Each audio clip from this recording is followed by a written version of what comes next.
No. Hello and welcome to DCP episode number 100. Centennial. 100. Centennial, right? That's what it is. Yeah. That's a lot of podcasts. That is I'm a lot of surprised we podcasts.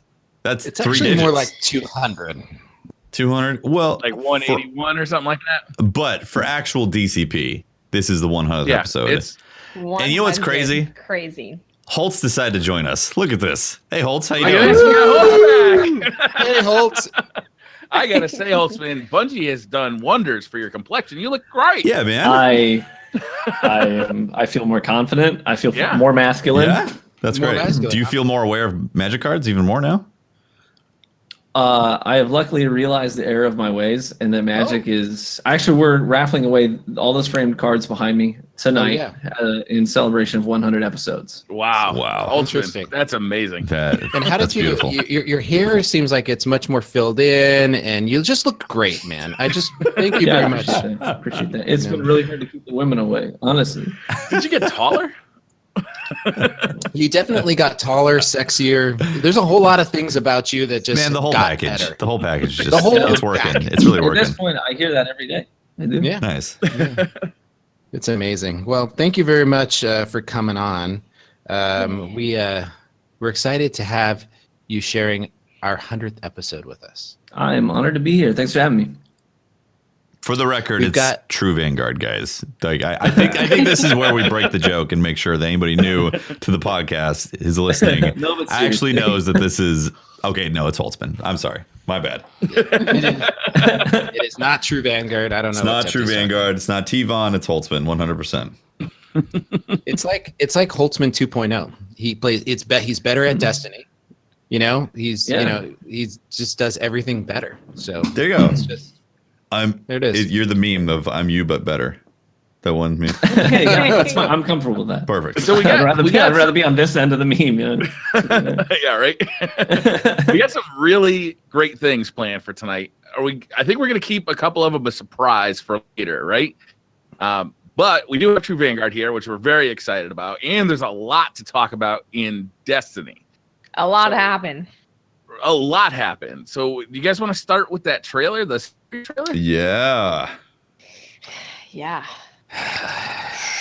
Yeah. My God. Pope, I feel some like hesitancy about this. Do you not want to talk about it, or were you upset that they revealed too much?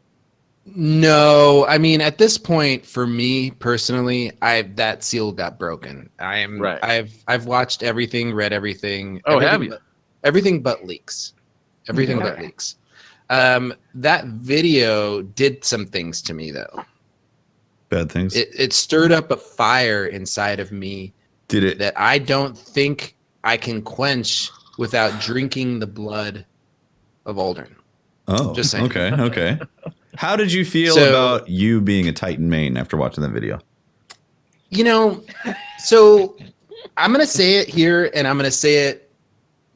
It hurt. It hurt me. Why was that? Go further. I Well, want to see, know. Or Ikora, you know, I felt like I connected with her. You know, She called him a just- son of a bitch. Let's just equate this podcast to my fire team, my friends, my brothers, my sisters, right? I don't see If it. one of you, if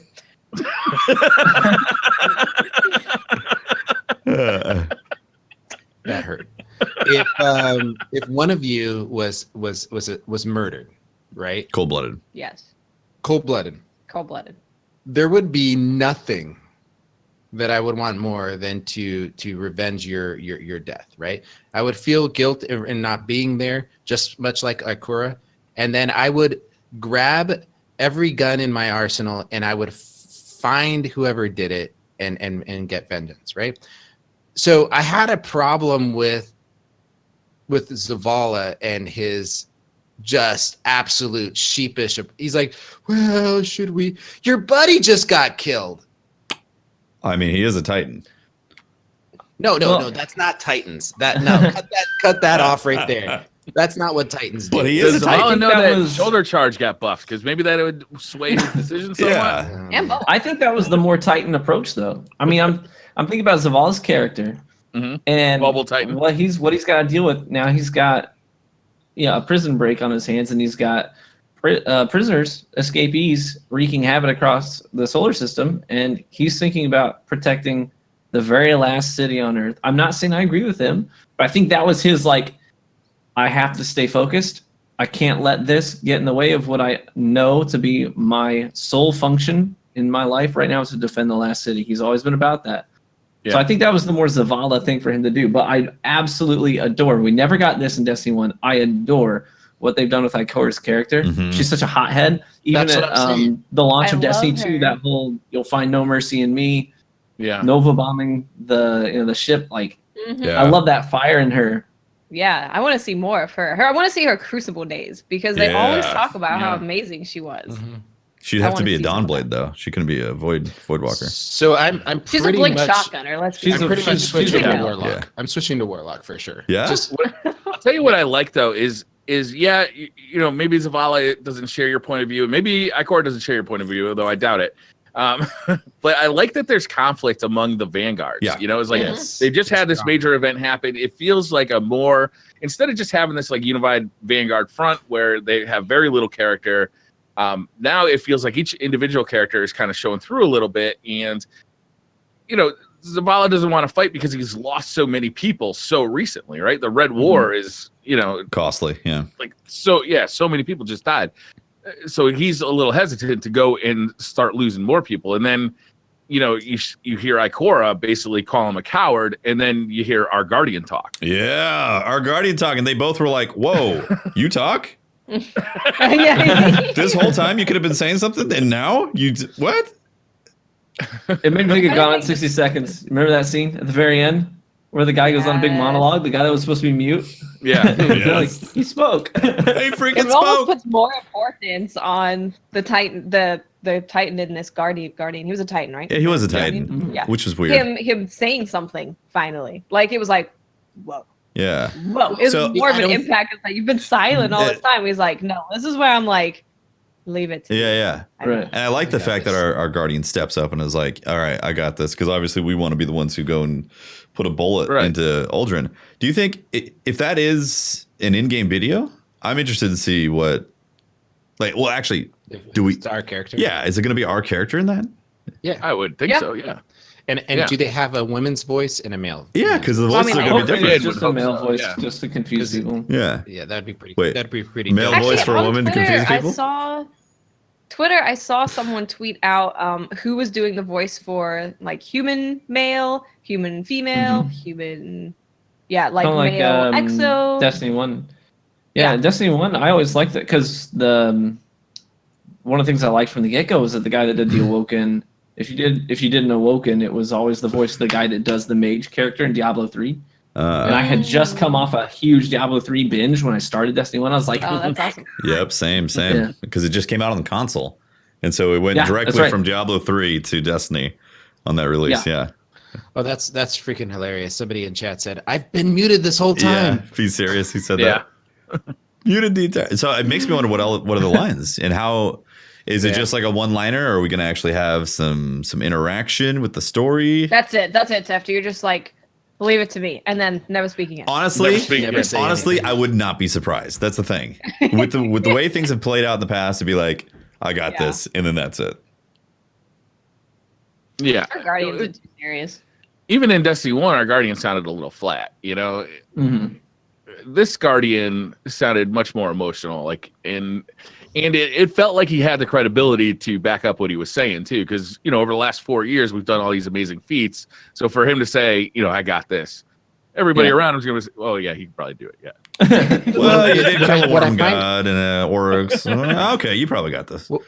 What I find is interesting is that in the lore that Bungie tweeted out, one of the things it talks about is how Cade says he's going to take, don't worry, I'll bring my favorite Guardian, right? So he's referring to us, the player character. And then in the crossover into this trailer, the launch trailer, it's a really interesting part where Ikora looks over at your character and you're in the shadows yet, you haven't spoken yet. And she says to you, don't worry, it's not your fault. Yeah, this is not your fault. And then I'm like, but now I know that it is my fault. Yes, I know. Like I wasn't even thinking that until you said it. Part of me thinks that there's actually a mission, maybe an opening mission, where we go with. We did find him. We go in the trailer at the beginning of the summer. Didn't we carry him home? Well, that's what I'm saying. I think that those two things point out that we go on a mission with him. The game probably starts with us going with Cade somewhere and then getting separated in some way. It's my fault. No, I don't think it's so much worse. I don't think it's going to be that way at all. I think we're not Cade's fire team. Where was Cade's fire team? I think he goes by himself. He even said in that letter that like there's the letters on the website that he's got to go do this stuff, and then if he does get into a pickle or needs some help, he's going to call his favorite guardian. But then what I think is going to happen is he just straight up goes missing, doesn't say anything, or maybe what's her name, Petra, calls out and says, "Hey, Cade's missing," and then we go on the hunt to look for him, and then we find him. That's what I think is going to happen. Because if we do show up, tag team some enemies, and then he dies, I might be deleting Destiny. Just saying. So he calls for help at the last minute. We show up. The fight's already over. We find his body and bring it back to the Vanguard. That's how it gets there. Yeah, that makes sense. Yeah. What do you guys think of the spider character? Dude, he's a fat captain that plays with ghosts. He's adorable. He's got like awesome spinners. He's Jabba the Hutt in Destiny. Is that what he was doing? Yeah, that's what it looked like to me. He was kind of like fidget spinning a ghost. Wow, like a dead ghost. That is brutal. So that's like essentially the dead guardian, right? Yeah, like it would appear that we go there with Petrovenge and make some kind of pact with him. The devil, right? Like this guy hates guardians, right? Right. I don't know, man. Apparently, I heard on Twitter that he collects ghosts. I heard that too. Yeah, I don't know. That might be some kind of like a lore leak because people have been data mining. That's true. Well, but I mean, even luckily then, with that, I was like, okay, well, he does. I see a ghost. It's not. To me, that's like playing with the skeleton of a body. You know, like. I mean, it's ghost. Although we the shell of a golden age technology. We collected ghost fragments. Yeah, that's true. That ghost. Yeah. He's like us. Huh. I think he's. Yeah, we did go around collecting dead bodies, didn't we? Personally, when I saw that, I was like, okay, this is awesome. These characters feel rich, and that's like, that's what I want to see in this campaign. I want to feel some emotion, and they've already begun that with killing off Cade. But like, I want, I as much fun as I'm poking towards the Titans, I do like seeing that aspect of Zavala. Like thinking more than just himself. Like instead of thinking of his rage, he's thinking about the city and what he's protecting. Sure. Ikora is full of rage, and she's a badass, and she wants to go take vengeance. And it's really cool seeing those colors, the characters. Yeah, it is interesting. Really like when I made a comment on Twitter, I felt like there was a lot of people who responded in different ways. Many of them saying, you know, what you said earlier. True Vanguard, like that is a Titan thing to do, right? To secure the home front, and he's got to make that smart decision. It's really interesting that we got to see these as a player. You can gravitate to one character or another in that emotional way in that setting. He wants to mourn his friend and not lose anybody else. Look, we all fought side by side with Zavala. I don't think he's that eager to get into another fight. He's a little rusty. Like we all saw his performance. He's thinking about lunch.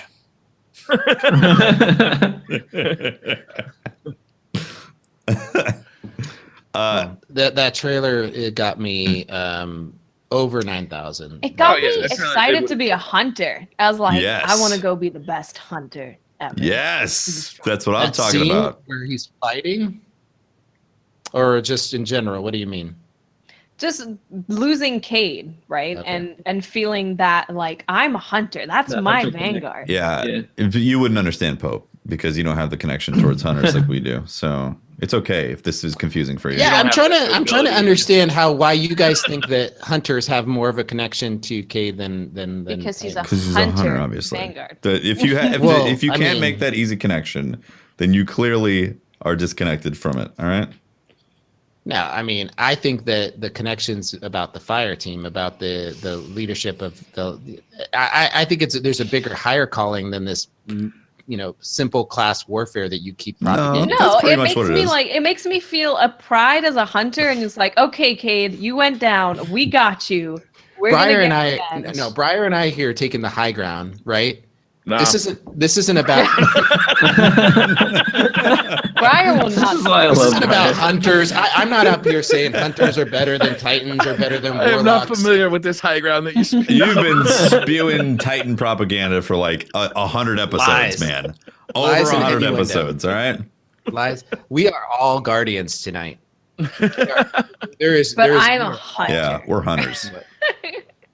Look, one of our vanguard was taken down. We all stand up and respond. But it's me not a like little the bit hunter more because got I'm a this. hunter. I got a question for you guys. So now that obviously Cade's dead, there's got to be like a replacement for Cade, right? Who's that going to be? And I mean, in theory, is there like some rule that there have to be 3 vanguards? I don't know. Yeah, I feel like they might just change it up where it's instead of having these pillars like there were in Destiny 1 in the beginning of D2, like I think the Vanguard just might be Zavala. Like he's handling that. Maybe Ikora moves into more like of the like speaker. Ikora moves more into the speaker position or something. And I don't know. I don't see Ikora ever being in that sort of position. I think that It's too hot. what we tempered, saw right? from her in the Osiris DLC and what we see from her now, it seems to me like I feel her feeling more and more restless. Mhm. I think with all the stuff that's happened and all the loss she's experienced, I think her character is just getting really restless. I feel like she is the one with the most vision though. And I guess like because she's a Are you talking warlock, about her hidden- because she's a warlock and she's technically supposed to be the most well-read of those type of things. Like I feel like Osiris technically could have been the speaker, right? It wasn't there lore he got kicked out of the tower and some stuff about that. So like, and she's a pupil of Osiris. Like I feel like it could go down that path if she gets that anger under control. It's gonna be Trials of Ikora. Every now and then Ikora She's a comes in and chucks a crucible Nova bomb master. out of the sky into your like She's team. a crucible. Yeah, she's a crucible master. I wouldn't mind She's having her do amazing. announcing for Crucible. How fun would that be? Amazing. Ikora going off? That'd be great. I'd like to hear her say something like, Trials of sometimes you Ikora. just have to cut a bitch. And that's like one of her lines. Where every time you get a throwing knife, kill or hit. Yes. Sometimes you just gotta cut it. Uldren, obviously, everybody in the Destiny community is got a itchy trigger finger right now to go and kill Uldren. Yeah. Would you guys prefer to see Uldren like die in this DLC, or would you rather see him kind of stick around and be a longer term player? You mean like and maybe bled out in a dungeon? longer reaching bad guy? Yeah. No, what I'm saying is, like maybe we defeat him in this one, but he escapes with his life, and then we see him again in a DLC down the line, and then maybe a couple of years down the line he resurfaces again. Instead of killing him right now, like an arch enemy. yeah, like having somebody who's like a greater evil that lasts a little longer. Like Darth Vader lasts 3 movies. They didn't, not like Darth Maul, who they kill in the first movie. So you see Uldren at the beginning, and each one of these content drops up until Penumbra give more Uldren, and then in Penumbra we actually kill Uldren officially. Yeah, maybe in Penumbra we kill him, or maybe he sticks around for a couple of years. Maybe he becomes part of the Vanguard. We get buddies. We go out and you get drinks. continue to seethe with hatred over the years about this guy. That Maybe you never he's- quite got your revenge on Uldren. Maybe he starts the Dark Guardians that we've talked about, the Dark Light. Right? Maybe. I mean, there's definitely a hint to that, right? He's Yeah. picking up shards of the. Right. Yeah. That's Shards of the Traveler, and then there's Absolutely. like this black stuff in his eyes. So I would Right. love that, And then- Briar, like that concept of having him be like the source of your this guy, son of a bitch, I want to go kill him. But knowing Bungie's past and what they've done, I feel like he's going to die by the end of that story. I don't know. I think the only way that they keep him around longer than this DLC specifically is if they escalate his status as a threat to the city. I Right. think that Right. currently he's just some douchebag out there at the reef that offended us by killing someone we love. But he's not like a world threat right now. You know what He's I mean? more. I And believe even it's- Zavala nods to that. He's like, he's not a threat to the city right now. Like, Yeah. Well, he's the more Reef than has their own he issues. more than offended us. He more than offended us. He enraged us. Right? He killed our friend. Right. And so I think that some of the comments that people were making is that he needed to do that to get us away from the city. So he needed to kill somebody close to us to make us blindly rush out to the reef, so that leaving the city weak. So they may be setting us up for he may be smart enough to have planned that.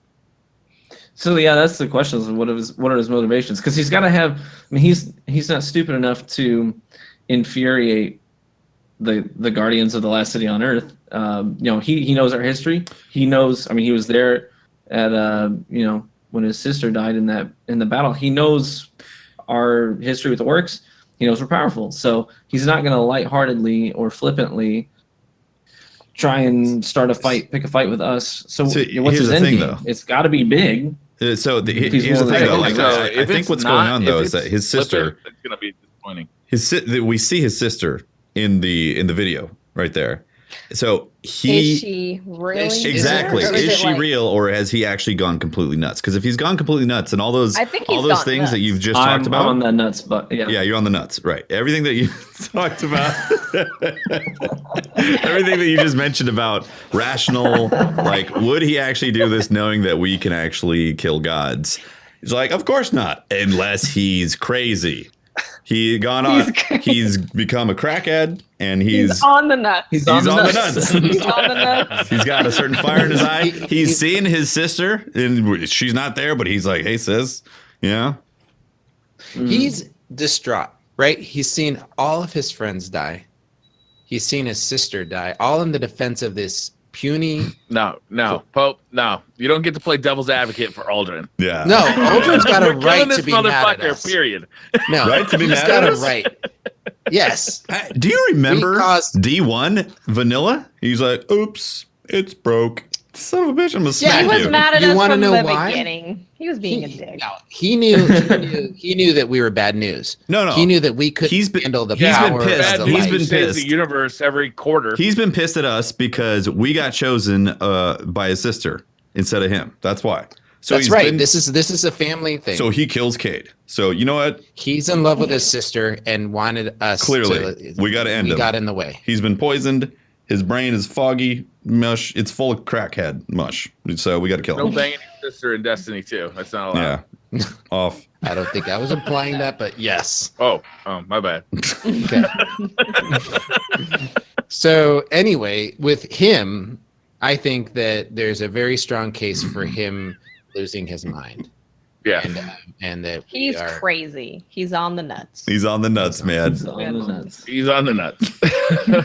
All right. So we also got some news about the future of Destiny 2 going into year 2. So exciting. Yeah. All of them look amazing, honestly. Yeah, it looks pretty good. So most of this stuff, this has to do with, the future of Destiny 2 past the Forsaken DLC. Yeah. And they outlined, some of the stuff that's going to be coming in the next few months. So obviously August 28th is past. September 1st, we're getting the Gambit 24-hour trial. Mm-hmm. September 4th, we're getting the Forsaken launch. September 14th, the Last Wish raid is coming out. On the 18th, Iron Banner returns with a new Crucible map, Convergence. Hell yeah. Yeah. And on the 25th, new Crucible mode Breakthrough is released with another new Crucible map, or new Crucible maps, plural. Hell yeah. Yep. In October, we get a Festival of the Lost with a twist. Probably where we're remembering Cade, because dead people. Yeah, dead people. That's a good point. Yeah. Yep. And then they have this little icon that says "and more," including weekly playlist updates, the evolution of the Dreaming City, and additional surprises. I think my favorite thing on this whole list is "and additional surprises," because that just makes me think of like those little hidden gems that bring so much joy. Like Whisper the Black the Spindle quest. And they know how much we love that stuff. I think they're going to add more and more of those types. I would like to see them lean into that because it's really fun. It is fun. It is fun, and it excites and it invigorates the community. We haven't seen that in a while. And the Whisper of the Worm really highlighted it. Yeah. And then in December, so this list is broken out into two pieces, right? There's the free seasonal updates. So if you own Destiny 2 for any version of Destiny 2, you're going to get all of the seasonal updates. And then if you own the annual pass, that you can buy, starting in season 2, you kind of get the annual pass updates. So in December 2018, we get the Season of the Forge. So all this stuff is going to be a free seasonal update. Heavy machine guns return, new weapons, new Crucible content, Iron Banner, gameplay updates, and seasonal ranks, and an event at the Dawning. Yes. BTR Dank. I want it. That's all free. BTR Dank. I want it back. You know how good the Dawning has to be to get the name of that thing out of the gutter? Oh, yeah. I'm sure it'll be great. And then, so if you have the annual pass, then you get the Black Armory in December. The Black Armory is so exciting. Continue. Oh. It's very exciting. The description for the Black That Armory sounds so is exciting. discover weapons of light and fury and add the Black Armory's treasure to your legend. So you get access to the Black Armory, new forges of the chain activity. They're using that word forges again. I hope they realize What we what think that we means. think of when we say forge. Exactly. Yeah. Mhm. We're getting a new raid lair, new exotics, new legendaries, new triumphs and collections, and bonus rewards. So the way that they described Black Armory was imagine these amazing craftsmen, like the best of the best, and they make the most notorious weapons in the universe. And in the Black Armory, we're gonna get the ability to go into that vault and get our hands on the best Golden Age weapons. They said Golden Age Yes, specifically. Yeah. Yes. That sounds so exciting. So my question is, so we're entering into this armory, Watts, right? That's what it But showed. in that armory, do we also find the tools in which they've made Yeah. these weapons? Maybe. Something maybe called Forges of the Chain. See, here's the thing. Curse of Osiris, they did the forge thing. It was like, oh, this is really cool, but it just ended up being locked roles for things that they just print out. They really have to. We have to have this experience where we feel like we're collecting the parts to make these weapons, and a little bit of a formula involved to make it feel like a forge. And if that is the case, sure. that is going to be incredibly exciting. And maybe, who knows? Yeah. Maybe it's a new rarity that they put in. Like with Borderlands, they did Seraph weapons and Pearlescence. Pearlescence were technically higher than legendaries. They weren't always better than legendaries, but they typically had like unique properties that could only be found on there. So I don't know if they're going to go down that route. I would think it would be interesting to see, Legendary Plus or some sort of rarity change in that sense that is exclusive to the Black Armory. Yeah. But I just don't want to. Yeah, it's gonna be black. Yeah, I don't want it to be like, well, here's its thing, and it's these locked roles, and it's just like, well, it's another place that you get like 6 different weapons from. Yeah. Yeah. I don't hope want it to it- be I hope here's it's the like exact a same grind- model. Go ahead, Watts. Like Sorry. I just because so in these things we're not getting like cutscenes and a full fleshed out story, right? They're not doing that anymore. Right. They're doing more end game stuff. I hope that for this is like these weapons are amazing and you have to go on a really lengthy quest to hard to get. unlock them. Yeah, Yeah. that's what Absolutely. I would love that. It's gonna be really disappointing if they're just reskin versions of old weapons. They're just black Yeah. versions of old weapons, right? Better not be. Black Thunderlord, yeah. Black Thunder. Yeah, seriously. Can't hear you, Pope. You're muted. Thunderdark. And Sorry, we're keep- getting a new raid lair. Sorry, so keep that- coughing. Wait, Pope was saying That- something. Go ahead, Pope. Oh, you're muted. Still Oh, you're muted. muted. You're muted. That's why I couldn't hear him. 'cause There he was it muted. is. You're like our guardian. December 2018, we are getting a new raid lair, but Mhm. then in spring 2019, we're not getting one. Spring 2019 is going to be the season of the Drifter, so all players get new weapons, new Crucible content, Iron Banner, gameplay updates, and seasonal ranks, an event to be announced. And then the annual pass content is Joker's Wild. Gambit was only the beginning, and the Drifter is ready to deal you another deadly hand. New activity to experience. Gambit evolves, which is Awesome. that's kind of a crazy thing to see already, right? It's like we haven't even gotten our hands on Gambit yet, and they're already They, thinking about ways they to must be really evolve it. confident in it. They really must. I'm They sorry are to keep super coughing. I need some more confident. coffee or something. New exotics, new legendaries, new triumphs and collections, and bonus rewards. Yeah, it's great. I mean, they believe in Gambit. I mean, if they're already committing, Hey! It's Mama Holtz. Freshly True Vanguard, coffee you get that on. hobo Thanks, or vagrant Yo, is out that of True the back Vanguard of back there? I think that's TV back there. What's True Vanguard doing at your place? Thank you. Does True Vanguard wear beanies also? I guess so. Crazy. The idea of Gambit evolving makes me so excited because I really feel like they've got something very special that you don't see very often in the gaming industry. That's like a comp meets PvE type of thing. Like it lays in so heavily towards the strengths of Destiny mixed in with actual competitive nature. So them expanding it, like, yes, I want to see more. This is, yeah, it's seeing that they are, because I think a lot of people are like, oh, it's just going to be like another Crucible mode or something. But they don't realize that they have a full team dedicated to Gambit. Awesome. Like there's a full Gambit team at Bungie. They're evolving it. It's super exciting that they're being a part of this. And they said that during the Forsaken story, we're going to get to know the Drifter a little bit, but this is really jumping into his background and what his motives are and all that kind of detail with the Drifter. Yeah. We did talk about at the summit. There's other things, but one of the things that we talked about is the possibility of maybe Gambit going 6v6. Remember, like we were talking about bringing in our Guardians from the raid and being able to having an activity where in PvP where there was maybe a 6v6 version of it. I'm interested to play it in the wild because we played it in controlled settings. I've played it a few times now, but it's always been in controlled and not really getting to sink our teeth in with our Guardians. Yeah, you don't have a whisper of so worm it's going on to be you. interesting to it's going to be interesting to see what it looks like in the wild and if it holds up to maybe even being interesting for a 6v6. Yeah.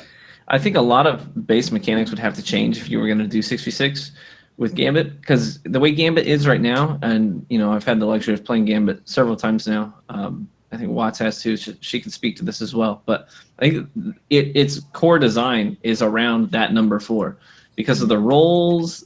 Even when it comes down to how many simple mechanics, like how many motes it takes to summon a portal to go through. I mean, all of that is sort of focused around this number 4, and the roles would have to change dramatically. If you're going to have 6 people, you're going to be fighting your teammates with 6 people in a PvEVP activity. There's not going to be a lot of PvP for you if there's 6 people. The amount of times that you're going to encounter an invader and the number of times you're going to be an invader drops dramatically when you start adding more people to the mix. So I think you lose a little bit of that PvP action with the current setup the more people that you add. Yeah, I can agree with that. That makes sense. But so some core mechanics would have to change if you're going to add more players. But here's the thing. I could see them taking what they have with Gambit, like this is the 4v4 version, and then expanding it for different type of they could have things that kind of cross between what we have in Gambit and also strikes, and like maybe have the levels progress and have like the things progress in it. Oh, yeah, like that'd be good. So what I was thinking, that's exactly what I was thinking, Tefty. I was thinking more of like, remember Battlefield, how they have the larger maps where there's different choke points where you play up against it. It's a PvE environment, but it's PvP, and you fight into a segment, and then once you beat that piece of that map, there's a new spawn point further back, and to get to win. Rush, right? Yeah, they call it game mode. That's right. I was thinking something like that. An expansion of the concept of Gambit, but in a 6v6 format. So yeah, I'm right. I'm with you, Tivon. It's definitely the way it feels right now. 4v4 feels really good. It does. Can't wait to play it. Feels great. Yeah. Saturday. So that's spring 2019, and no raid lair spring 2019, but we are getting another update in the summer of 2019. The free season update is not named. Redacted. It's literally season of redacted. Literally redacted, yeah. New weapons, new Crucible content, basically all the same stuff. Iron Banner gameplay updates. But the annual pass content is called Penumbra. Only the brave will learn what lurks in the shadow. Only the strong will survive its teeth. New activity experience, new raid lair. So that'll be the second new raid lair of the year. New exotics, new legendaries, new triumphs, collections, and bonus reward. Sweet. Yeah, and this was described as like, so all those mysteries you like, we made a DLC that's that. Like, okay, so they're basically just telling you the very basics of what it is, and the rest is like, here you go, guys, figure it out. Awesome. It's mystery. And then the Vidoc, the Vidoc, however you say, they showed like Callus statues and a Callus door when they were talking about Penumbra. So it's super exciting to me that if we're going more in depth to maybe Callus's story and what's going on with him, I think that would be really interesting. Yep. Even the name of it, like, is shadows and mystery. Penumbra, like the definition in the dictionary, is the partially shaded outer region of the shadow cast by an opaque object, right? It's like it's all about like shadows and mystery, and like the name itself is pretty good. Yeah. I like it. Yeah, the name is cool. It's exciting. It's super exciting. I think it's awesome to have Pope. You're muted again. It's great to have an entire year of stuff that they're already putting stakes in the ground to look forward to. Mm-hmm. With also Forsaken being so exciting around the corner, but then also have like, oh well, it's not like it's just going to be Forsaken and then a whole year of a drought or something. We got things that we're not knowing. Yeah, not like we know there's a DLC coming in December, but then we don't know.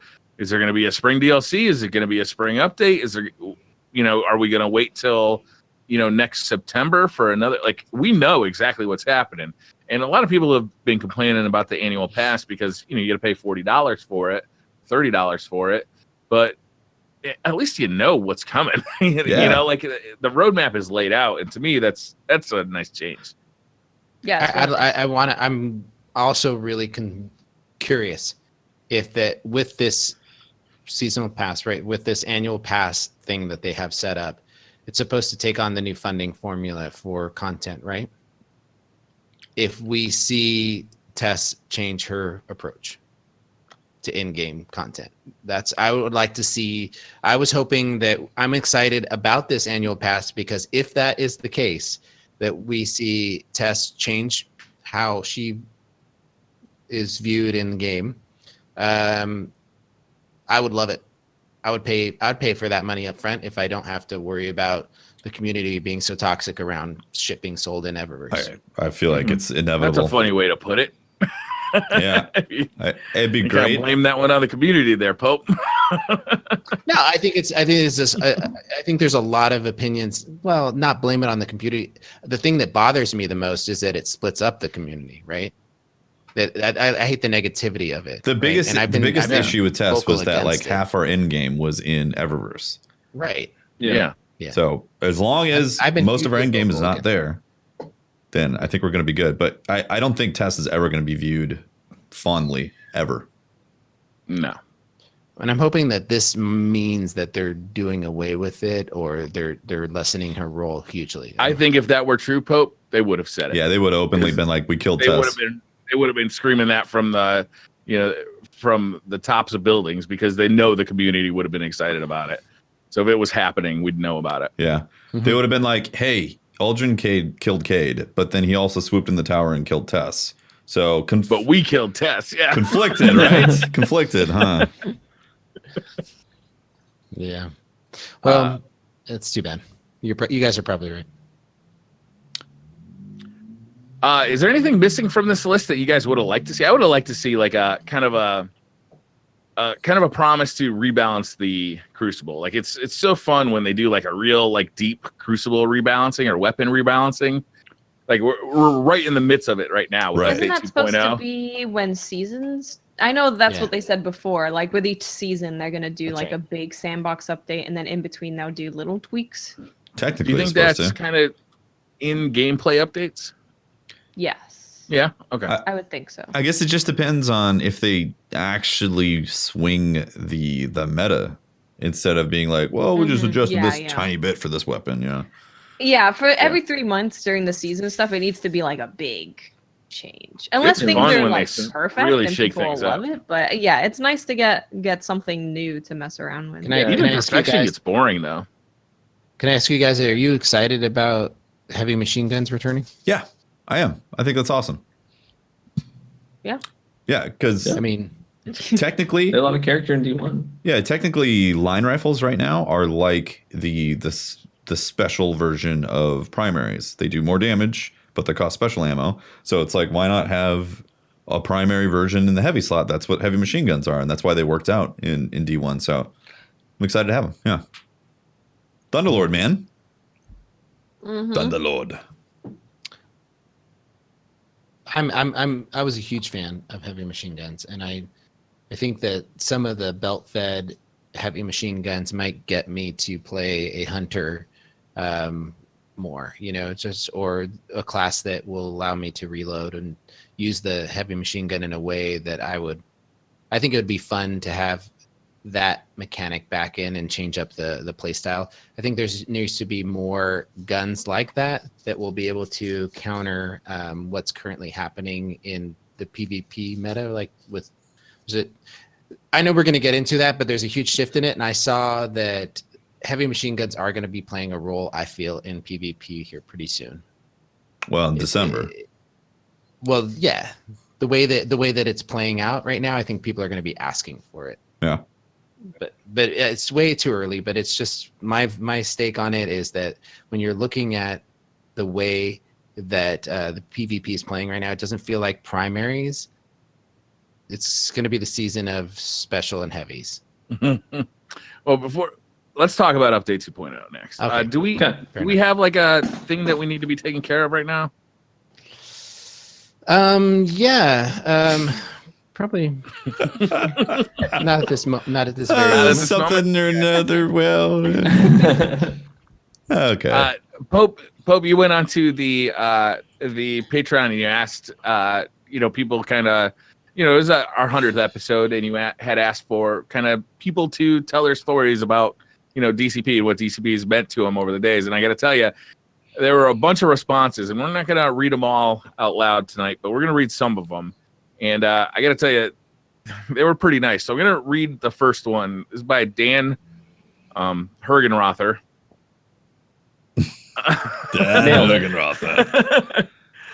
He said he's been listening since the PD days. I usually watch on YouTube since I'm rarely home Thursday nights. I love listening to you guys while I'm mowing my lawn or grocery shopping or cooking or whatever. Doing so brings a bit of destiny into my boring everyday life chores, which makes them much more enjoyable and me much more productive. Personalities clash beautifully, and I think you represent the community very well, with minor exception to warlocks who you trash whenever possible. True. Even though I get this is true. Good point. Even though it gets him some crap, I appreciate when Pope plays devil advocate, just for the sake of perspective and understanding, even though I often disagree. You guys have even asked a few of my questions. Tristickles was me, which makes me feel involved. I'm good. I remember that name. I thought that name was I'm gonna keep listening as long as y'all want to keep talking. My only possible complaint about the show is the pineapple pizza is gross. Love y'all. Yeah. Yeah. Whoa. Yeah. Well. Dan, you have been blocked from the rude. We're actually removing you from pictures. Yeah. And, as far as you're refunding you. concerned, Dan, this show doesn't exist anymore. All right, so If you're listening to this right now, just stop it, delete it. Stop, block, and I delete. kind of like the guy. He likes warlocks. He likes pineapple pizza. I feel like he and I can get along. Yeah, go sub to True Vanguard. Thank you for the nice words, Dan. Yeah, that's Thanks, very Dan. kind. Thank you. Wow. Yeah. Should we listen to another one or do another? Go to update 2.0. Your call. All right, I'll do another one. Martin Leash says, I'm an OGPD day one listener. I still remember the days when Patrick seemed like the nice guy on the show. And week 4, I believe that Tefty joined, and they were all jealous of his amazingly sexy voice. I remember that. I remember we talked about your voice for like half an hour. I remember that being an awkward episode because I was like, can we talk about Destiny, guys? No, we're going to talk strange. about your voice some more. Yeah. I remember the hard announcement that Pope Bear was leaving. I actually cried when that happened. Asked my girlfriend. But the great news that Miss 5000 Watts was joining on the team for good. I remember the fear of y'all leaving PD and starting DCP. My favorite episode was the Guardian Con live one with live questions.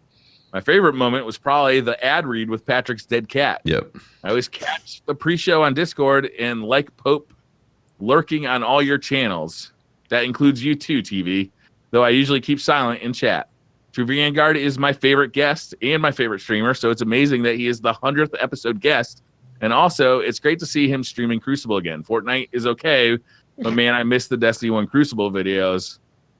Thanks for all that you guys do, and I look forward to an amazing D2 year 2 with you guys. It's very nice. Bart. What was Very the nice. name on that Martin Leash. Don't tell him. Don't tell him. Thank you so much, Martin. Don't tell him. He's all right. You're just here, just like, okay. Well, if I see him around, I wanted to thank him. It was really kind words. Yeah. There's a reason why we had you on the show for the 100th episode, T-Bon. Yep. Yeah. Yeah. Because we couldn't get Enkuch. Yeah. I love your humor, Briar.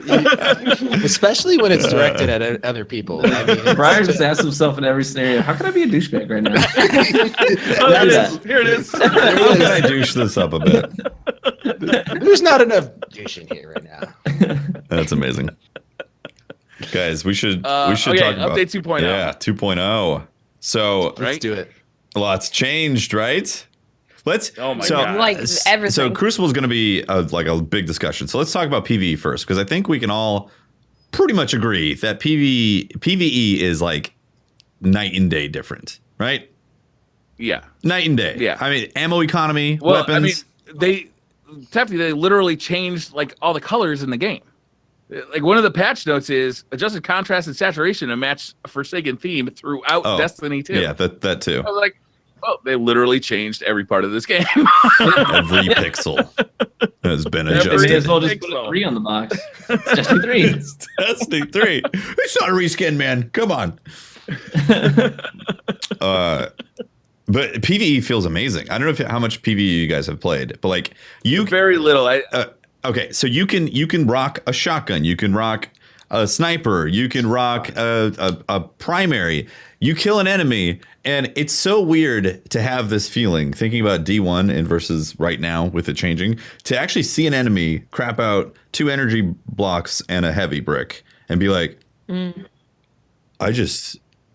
I can actually use my weapons. All of them. I can use all my weapons. Yeah. And you can think about the encounters you're going to get into and set up your loadout to maximize and have fun.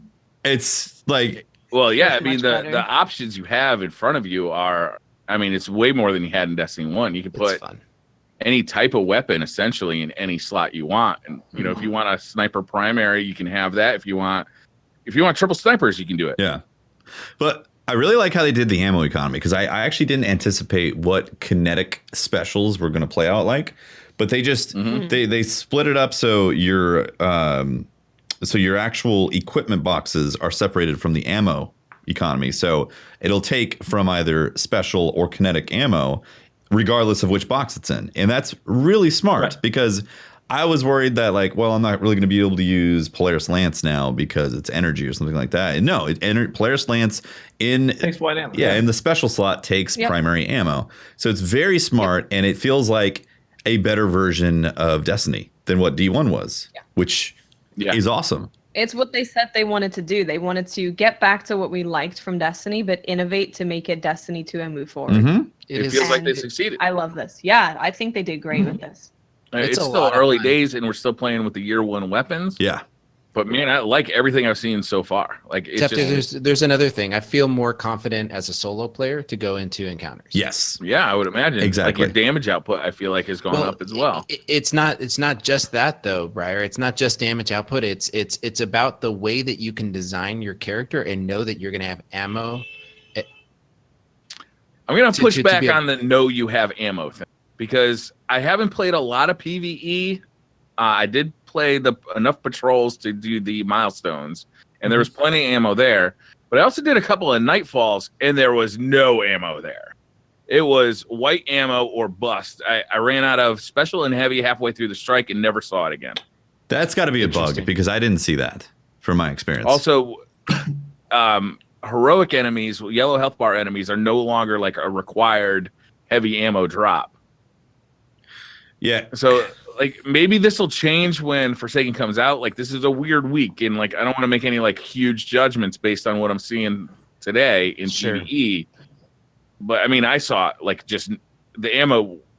It was worse than being. What did you play? Like you said, you didn't play a ton of it. So just the Nightfall. TV. Yeah, with Let me throw this out there. Rounds. Have you seen some of the armor perks that people are getting on some of the armor that has dropped this week? Yeah. Because some of it literally says more ammo. higher drop rates for special ammo. Yeah. Yeah, so we're not going to see the full maturation of the sandbox until we start. Right. Yeah. So we're still just getting one TV. I saw one that said you get more when you pick it up. Is there one that's got higher drop rates? There's definitely higher drop rates. Yeah. Yep. Oh yeah. There's also more reserves as well. You could potentially like stack those then. Yeah, like I was thinking how if that's the way you want to play. Yeah, I was thinking it's how sort of just gauging risk reward. Yeah, exactly. I was thinking how it wouldn't really make sense to do like, all snipers or all shotguns because of the ammo economy. But if you stack armor pieces that just drop more, give more, have more reserves for those weapons, then you technically could do like a shotgun build for PvE, which is fascinating. Or if you just goof it around in patrol, there's so much ammo dropping in patrol that you could easily do. Like if you just wanted to practice a sniper, you could just load up on 3 snipers and go out there and snipe. So I will say that I did not experience that issue, and I played quite a few strikes, and I think there is some sort of bug that'll happen. I noticed in like the Infinite Forest, there were times where just no enemy would drop any ammo whatsoever, and it seemed bugged. It didn't actually seem intentional. And then there's other times where they're literally just dropping like multiple bricks of heavy, multiple bricks of energy. Like I didn't feel like I was worried about my ammo like I have in year 1 of D2. The whole time it's like, oh, don't use that heavy because you're going to have to spend an extra 2 to 3 minutes using primary ammo to take down that boss if you use your heavy right now. Right. So don't be that guy. Don't be an idiot about your heavy. Now it's like, oh, use a shotgun here. Use a sniper here. Primary here. It's like, it feels so refreshing. It's like a breath of fresh air. Even if you still want to hold on to your heavy, having a more powerful special weapon or secondary weapon, like it just allows more breathing room instead of just plucking away at somebody with a primary weapon for forever. Like, those yellow health bar guys that have shields, it could take forever. It'd take a few clips to take them down. Yeah. It's a lot better. I'm very happy with it. Aside from PvP, anything else that changed that we want to talk about? Oh, we're getting weapons from Forsaken from the Flashpoint, which was a mistake, right? Yes. Yep. Yeah. It was a mistake and a happy one. Has anybody been able to equip it? I haven't. Some people have.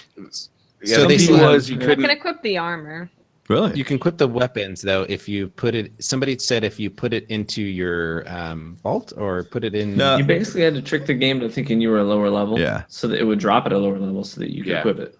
Yeah. Oh, got it. So if you were at 385 or whatever when you got it, then you probably wouldn't be able to equip it. But if you were at 382, then you might be able to do it. Mm-hmm. Yeah. Yeah. I got an auto rifle with like a pretty mad roll, and I was like, man, this is awesome. I got an auto rifle that I could care less about, that is going to be different every time. Well, I mean, most of the times when I get it, until I've gotten like 20 of them. It's just cool. It's cool to see that stuff return. I also got if you get exotics right now, they will come with random rolls. Yes. I got a the armor will, not the weapon. Yeah, sorry, the armor. Yep. I got a Dragon Shadow that has unflinching on snipers. Ooh. Yes. Interesting. Yes. Yeah. I was happy to see that. I can't wait. Yeah. Can we talk about the Crucible Let's now? do it. Let's do it. Because as soon as you saw it said unflinching on a sniper rifle, I mean, it's so much fun being able to equip a sniper rifle as a secondary weapon and actually use the thing as opposed to do what you want. Yeah. Yeah, as opposed to waiting for heavy ammo to pop up and be able to pop off a few shots and hope you don't, die before you use it all up. Yeah. Every time you spawn in, you get a couple of sniper rifle shots, you get a couple of shotgun shots, a couple of fusion rifle shots. And you're taking shots you wouldn't normally take. Exactly. Because you're not worried about your ammo. Exactly. If I miss a miss. Yeah. Who cares? Yeah. Yeah. Like hot takes. I'm absolutely loving the changes in Crucible, and I get people not enjoying some of the changes right away. Like you gotta realize that you've had a year of extremely passive laning type of meta, and suddenly there's hyper aggression in the Crucible, and it's fun. It really is. And like getting 2 shots in a shotgun, I really feel like that's a good balance, because if you waste those 2 shots, you don't get the kill. Well, then you have your primary. You have to play a more passive game. Yeah. Like that's the cost of it. Makes you think about the shotgun you want to use too. Do you want to use like a really high damage, high range shotgun that fires slower? Or do you want to use something that fires a little faster but doesn't have the high damage, like a Hawthorne's or a Balignan, right? Like where you're making that trade off where you might fire those first 2 shots and get 1 kill. With the Balignan, you might be able to get 2 kills with it. Yeah. Yeah, and if you're sniping, well, let's say you get 2 kills. So you're the most optimal with your sniper upon spawning. You don't get that ammo unless you run to them and pick that up. Yeah, that special ammo is like across the map. Yeah, I feel a couple of drawbacks with snipers, in particular. Let me just come out and say first and foremost, I love the changes. Overwhelmingly positive experience with sniping. I do feel like the trade-off maybe 3 rounds. I don't know, 4. I don't know, but sniping isn't as consistently lethal as shotgunning because you have to have precision to get a kill with 1 bullet, right? And then the flip side of that is if you're using a sniper rifle correctly, you're probably not going to get your green ammo because then you have to sprint over there and pick it up. And in my experience today, most of the time when I was using a sniper, my teammates were getting my green ammo. Right. That's true. I do notice that, yeah. First. So, before they make any changes like that, though, I'd really like to see it kind of equalize out. Give it like 3 weeks to a couple of months to see what really kind of change it happening. If I said it's a problem, it's a problem. Change it tomorrow. I'm totally kidding. Totally kidding. Sorry, T-Von. My bad. The other thing I didn't care for was I was using, for example, Frigid Jackal. Frigid Jackal is not a low impact sniper, but it's not the highest impact. But it's sort of like LDR of Destiny 1. And my beef was that I had this moment today where a guy popped his Arcstrider super and he was doing his dodging and he was coming for my booty hardcore. And I got this really crispy quickscope right to the head with Frigid Jackal and it did 150 damage. Yeah.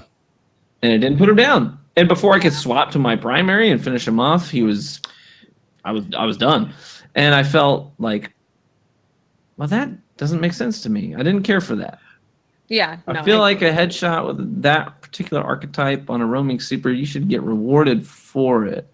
Anyways. I feel like I hear you on that. And like the problem is the super comes once or twice a game, sometimes 3 if you're like really slaying. Whereas you can spawn every time with your sniper ammo. So the fact that they balanced it that like some of those supers just cannot be sniped out with regular energy snipers, I actually think that's a good balance personally, because again, you only have that super once or twice a game, whereas you spawn every time with those 1-hit kills. And yet, I would disagree. So, because I try and think about the common gamer. I think about the guy that doesn't hit headshots all the time. He certainly doesn't hit them on guys that are roly-polying around in their super. And when he sees that yellow number and he's like, I landed that headshot on that dude. I feel like, give that man a kill. So let's flip it then back to the common gamer of having that super. They pop that super and suddenly they just get immediately shotgunned or sniped out of their super every time that they pop it. What, like... Don't pop it without cover. Pop it in cover and then run out. You know what I mean? I don't know. I don't feel like headshotting roaming supers is a common or easy thing in and of itself. I don't know. That's kind of where I'm at. So I think I'm pretty sure if you have heavy sniper, it does kill him because it does more damage. It will 1-hit him. So if you opted to have a heavy sniper in there, like you could pull those moves off. I just think does the worm headshot kill a super? I'm pretty Whisper sure. of the Worm does. I'm pretty sure it does. It does. Whisper of the Worm does. Yeah. That makes sense because the TV boom cannon will obviously kill a super. The Acreus will kill a super. Like other heavies definitely are super killers. Mm-hmm. So you're asking for effective is any shotgun sniper right to now do that? on a super? Not that effective. Shotgun's very ineffective on a super. It's hard to take out supers now, honestly. Yeah. It is. Supers feel really strong. They feel really strong. Unless you're golden gun. Yeah. Yeah, you're paid. Well, that's a super against a super. I mean you can shotgun a golden gun easily or snipe them because they have no armor. I feel like the super is supposed to feel super. It's really special. And to the perspective of the everyday player, if you're constantly getting short stopped by shotguns because you can spawn easily, and that's the way it was with D1. You could, shotgun melee and take somebody out of Blade Dancer. Like that creates that annoyance there. Whereas like you get your super, it's supposed to be special. And let's say you get a sniper with your heavy, that's supposed to be special as well, so it should do more damage. It's like I think the balancing act here is allowing the specials to be powerful, but not to the point where it's literally the only thing that you want to use every single time.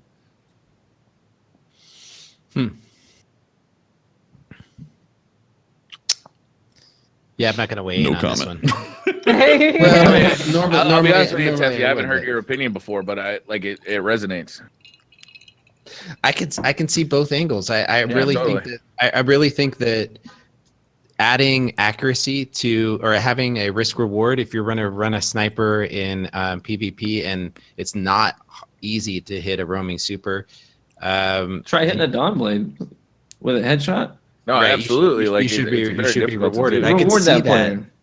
I can see that. I'm wondering if they're but I think the compromise TV is, when I'm listening to this, I think the compromise is the heavy slot, right? So if you're just hear me out, like I think that's a decent compromise, because you look at stuff like Legend of Acurus, the power of Legend of Acurus or the boop cannon, right? That takes you out of your super altogether. For something to take somebody out of their super, like, which is supposedly the most powerful, it should be relegated to ammo that's hard to find and be something that somebody should covet, right? As a team member, right? I mean, I understand that, but my flip side of that is I think that everyone on the map should have.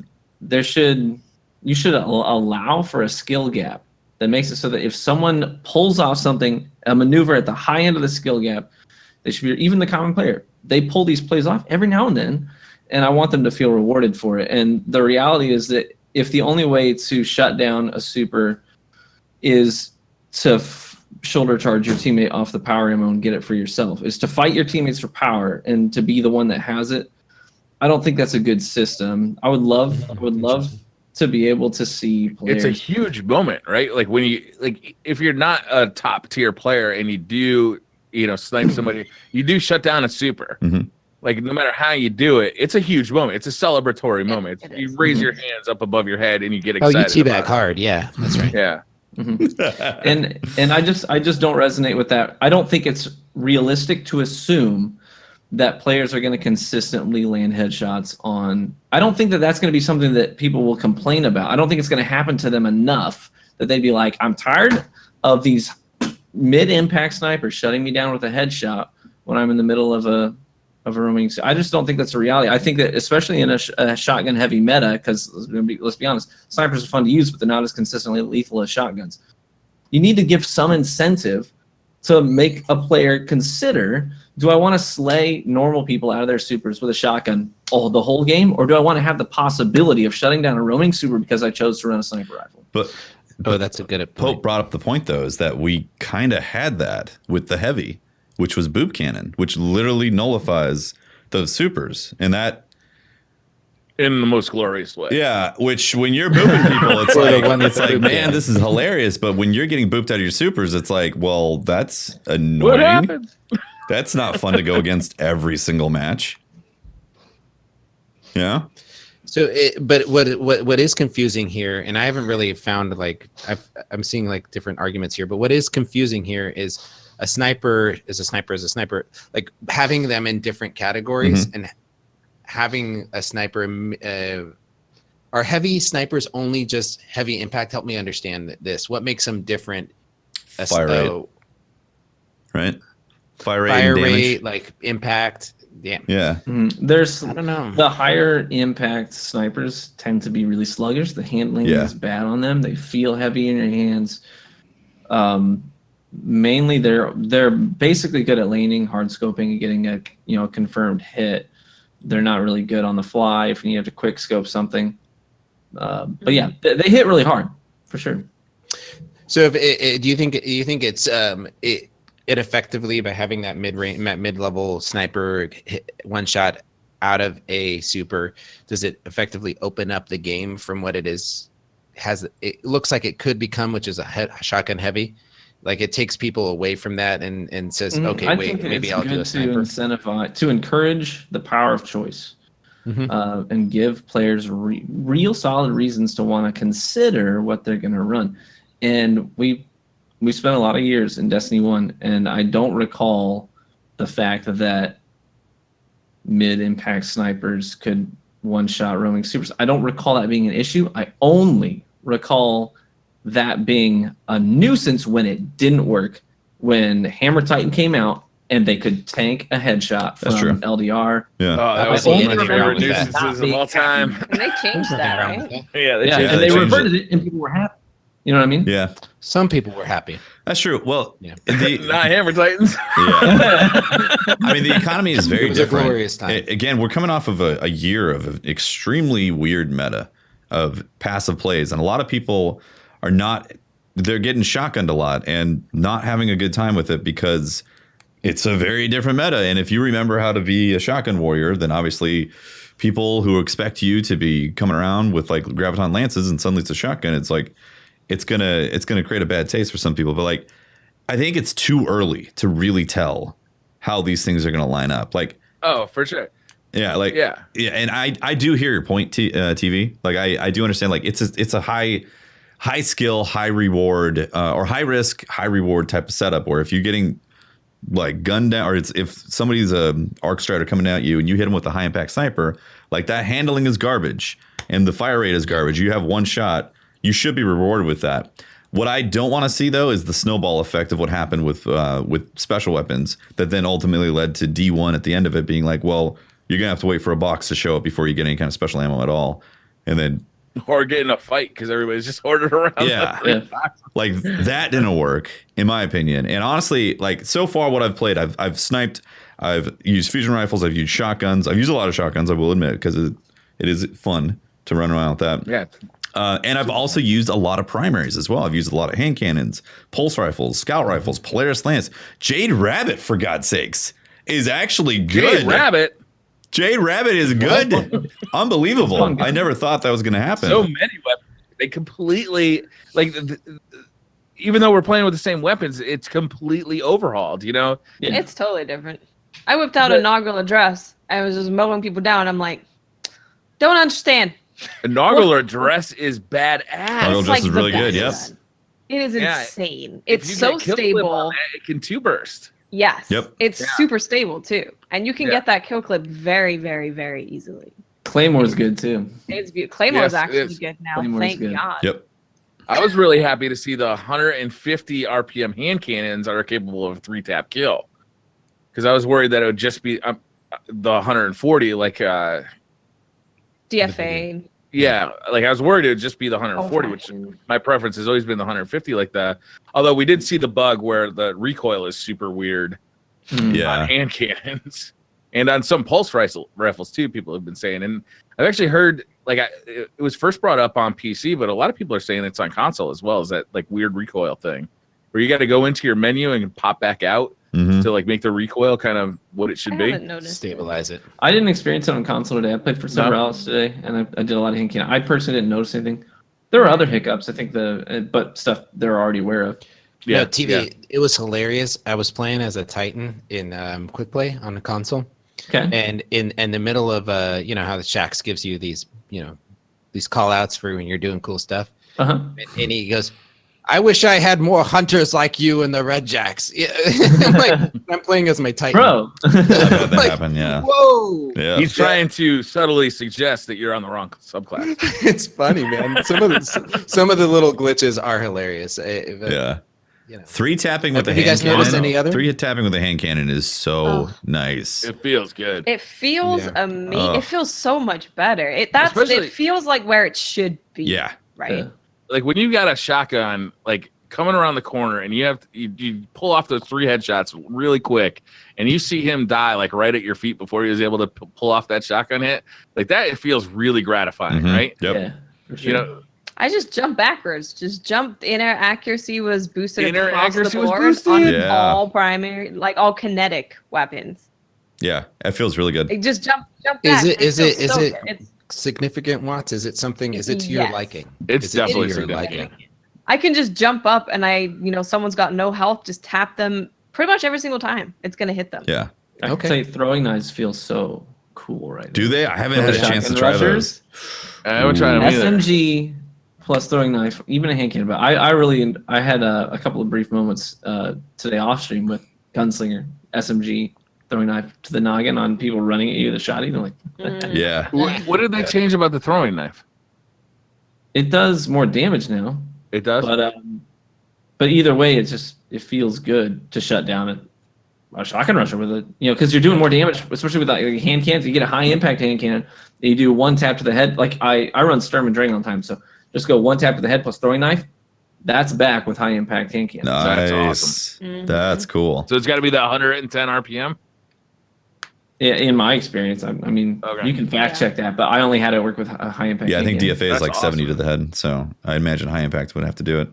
That's awesome. I gotta tell you, it's almost like we have to relearn the maps that we've been playing on for a year because the movement and the gameplay has changed so dramatically, right? It's like the biggest thing was when I first jumped in, I was like constantly holding down triangle to switch to the heavy. oh, Yeah. me Out too. my shotgun and Yeah. my sniper, I and was you're doing just the like, same thing. damn it! That took a little Yeah, bit. It's a completely different game. It plays completely different, just Mhm. across the board. Great Right. grenade Faster, launchers. it's more kinetic. Like there's more people just kind of like spreading out across the map as opposed to just like kind of grouping up and laning all the time. It feels so different. I feel Early like you days, can. though. I feel like you can enter into a space, into a room with the grenade launcher. Fighting Lion is fun as hell to play with. You just Telesto. Well, let me get. So the Fighting Lion, like the direct impact kills, right? So you're just. It's so nice, and it takes it kinetic is ammo. so nice. Yeah, it's Mhm. really nice, Hefty. does. And you pair it up with something you can quick swap to. I was having fun in PvE. Those shotgun rushers, I think there's a lot of people because that's easy, low hanging fruit. They're thinking, oh, I'll use a shotgun. But I feel like that's going to settle down a little bit once they realize how many counters there are to them. Yeah, exactly. And also people Fusion learning how to rifle. counter them correctly. We're learning the maps too. You've been playing the map this specific way for so long. It's hard Exactly. to- Yep. Guys, do you know what's really good? What's really good? Wardcliff coil. Yeah. Is it really? Yeah. You get 2 rockets, and it just destroys everything. Yeah. Yeah. It's just everything's just dead. Super is just boom, you're dead. I've been using Okay. Wardcliff as one of my go-to weapons for a few weeks now. And a few weeks ago, I had a 6-man team wipe with one shot on the PS4 exclusive map Retribution, and Oh they were my all in the hallway. And I popped in, I took that one shot, and it was a Reaper, a full team wipe. Oh man. I was like, it was Man, beautiful. I haven't used it at all. I've been just like completely addicted to the boop cannon because it's just funny. Yeah, it is. But I gotta try out the coil. Coil's The great. coil's pretty great. You don't Yeah. even have to aim it. You just Yeah. spray it You down. can do like a and 90-degree everything's turn and like kill multiple people. Yeah, you sweep with Yep. it. It's basically you treat it like a hose. Yeah, exactly. dead. Like a You guys hoe? have any like kind of favorites that you've found so far? One of the favorites I've found is Nightshade. Like Nightshade's really good. Nightshade is very good. Yep. Basically, if Yeah. you see something with kill clip on it, Oh yeah. use it. Yep. Yeah, kill clip is good.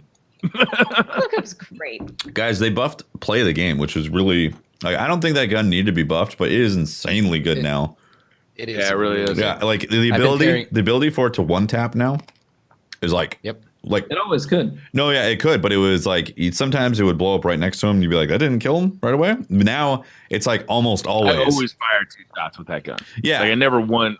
yeah. fired You'd one. always, I always you'd always fire a assumed backup that the because first it one wasn't gonna didn't kill. seem like the first one would kill consistently, even if it blew up like right in front of him.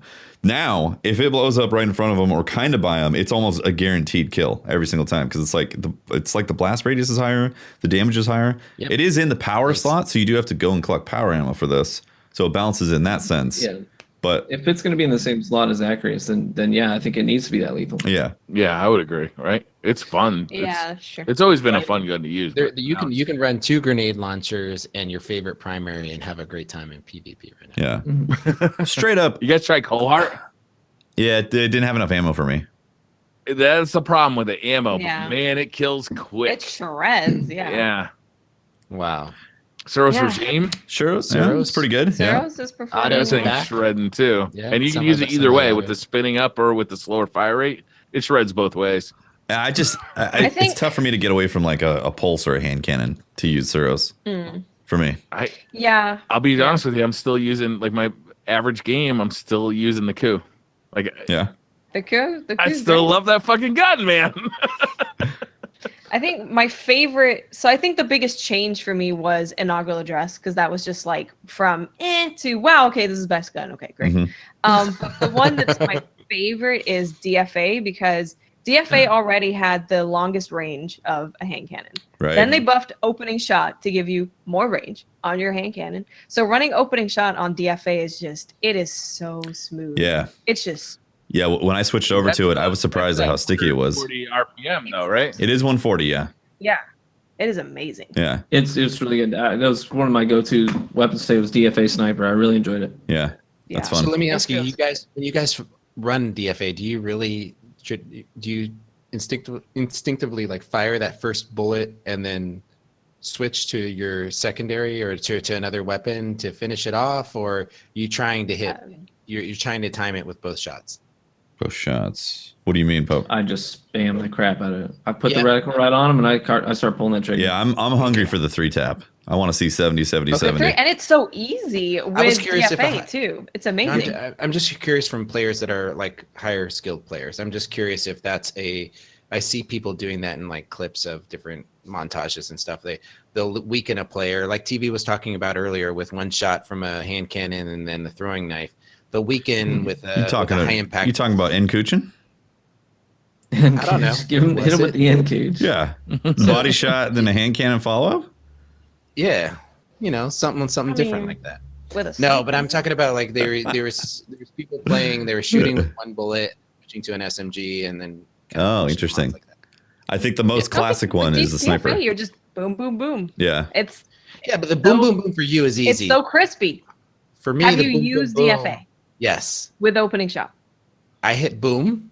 I maybe hit boom. I probably don't hit the second boom, and I hit the third boom, and then maybe the fourth, and by then I'm dead. So there's boom, boom, boom, boom, boom for me. Are you close? Well, because melees are strong. That's one of the big differences, Pope, right now, is that headshots, you have to hit headshots right now, right? Yeah. If you hit a body shot, like in the pre-update 2.0, like if you had a gun, whether it's a pulse rifle or a hand cannon or whatever, you could put like 2 bursts into their body, 2 bursts into their head, and you hit optimal time to kill, right? That's as fast as you could kill. Didn't matter. Now it seems like with the best weapons, you got to hit headshots, period. Like whether it's the inaugural address or a hand cannon, like you are super rewarded for hitting those headshots. And if you miss a headshot, your time to kill goes south, and you often will lose a gunfight. Like headshots have always been preferred, but they weren't as penalizing as they are now, right? Yeah. Right now. Right. And I like that change a lot. Do you guys feel like the skill gap is wider or about the same or less with this meta? Or with the sandbox? I'd say a couple of things. I think I don't know. So I think here's what I'll say. I think the common player can have more fun and get more kills. Why? Because shotguns are powerful and they're relatively easy to use. So I think it's good for the common gamer. They can go in, they can have fun, they can rack up some kills and feel powerful. But on the other end of that, I think there's also a higher skill gap because even like what Briar's talking about, you have to hit headshots. So people who are more accurate can shut down, shotgun rushers more easily, land their 3-taps, make clutch plays, and they've got ammo for weapons that make clutch plays. They've got that more regularly. I think that it's good for everybody. I really do. Yeah, I absolutely think so. There's been so many situations now where I can use my movement and the fact that I have, those 2 shots in my fusion rifle or my shotgun or whatever it is to take out multiple people by jumping over them and then shotgunning them or grabbing their ammo and dipping behind a corner and fusion rifle them. It feels, and especially with 3 taps on the hand cannon feeling so good. Yeah. It just makes it possible to take people out before they take you out when you're fighting multiple people. And it's easier to manage numbers. Like it used to be, you come around the corner, if there's 2 people, by the time you're starting to melt guy number 1, guy number 2 turns around and you're in a 2v1 and you weren't able to secure kill number 1 in time to start dealing with guy number 2. Now I come around the corner and if there's 2 people, if one of them's not looking at me, I prioritize the one that is. I can have him dead before the other guy swivels to deal with me. I'm ready to deal with it. Or you could half the time it's 3 guys looking down sniper scopes anyway, so they have no idea you're there anyway. Yeah. Or what I was gonna say is you could slide around the corner, snipe the first guy. Maybe that was your last bullet. Switch to your hand cannon, 3-tap him. Where that It's that so much that would have faster. been a very rare moment in year one of D2. And inner accuracy makes a big difference. Mm-hmm. Like, does. especially with all these people trying to ape you. You just jump above them and they're like, oh, I don't know. And then you So, shoot them. I do have a Great. problem specifically with the PC version of Destiny right now, where people are using the macro to Titan skate.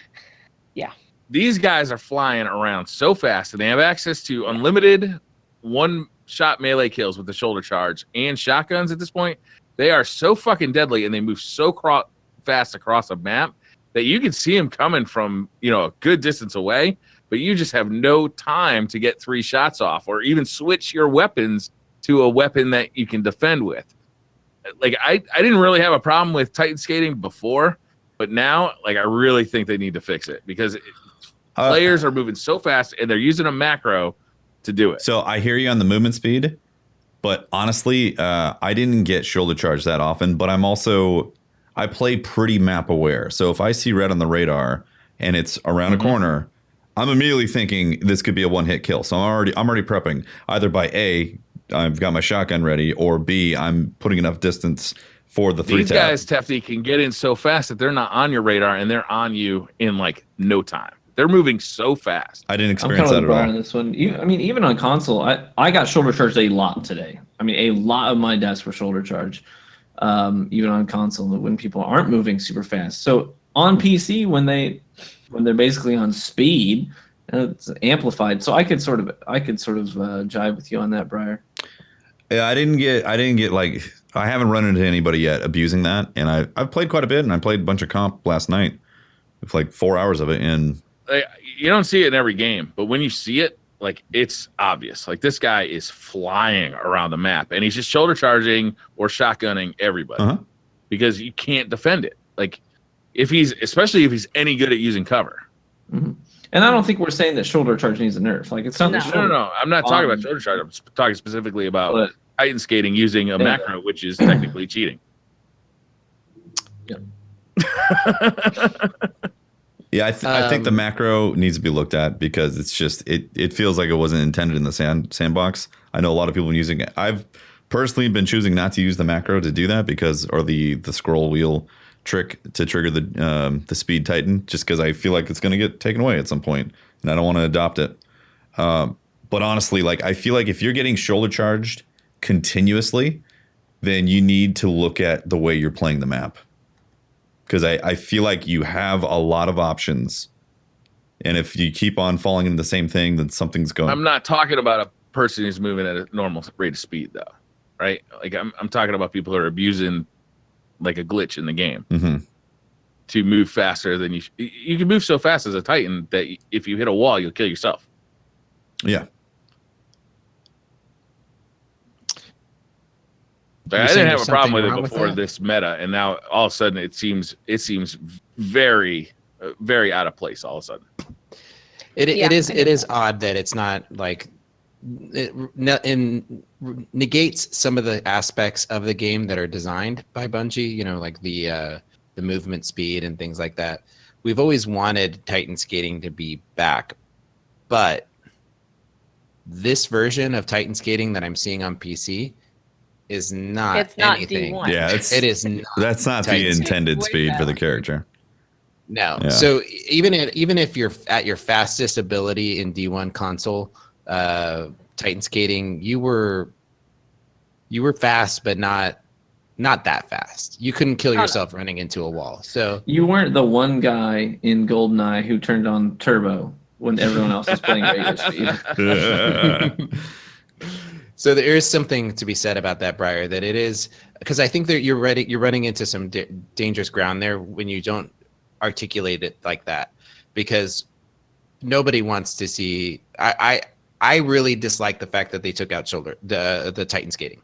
I really dislike. Yeah, I do too. Yeah. I think it should be in when the game. they take away something that's fun, I condemn it. But this it feels very out of place, and it's not every Titan that's doing it. But when you see it happening, like, this guy is going to be at the top of the leaderboard because it's such a huge advantage.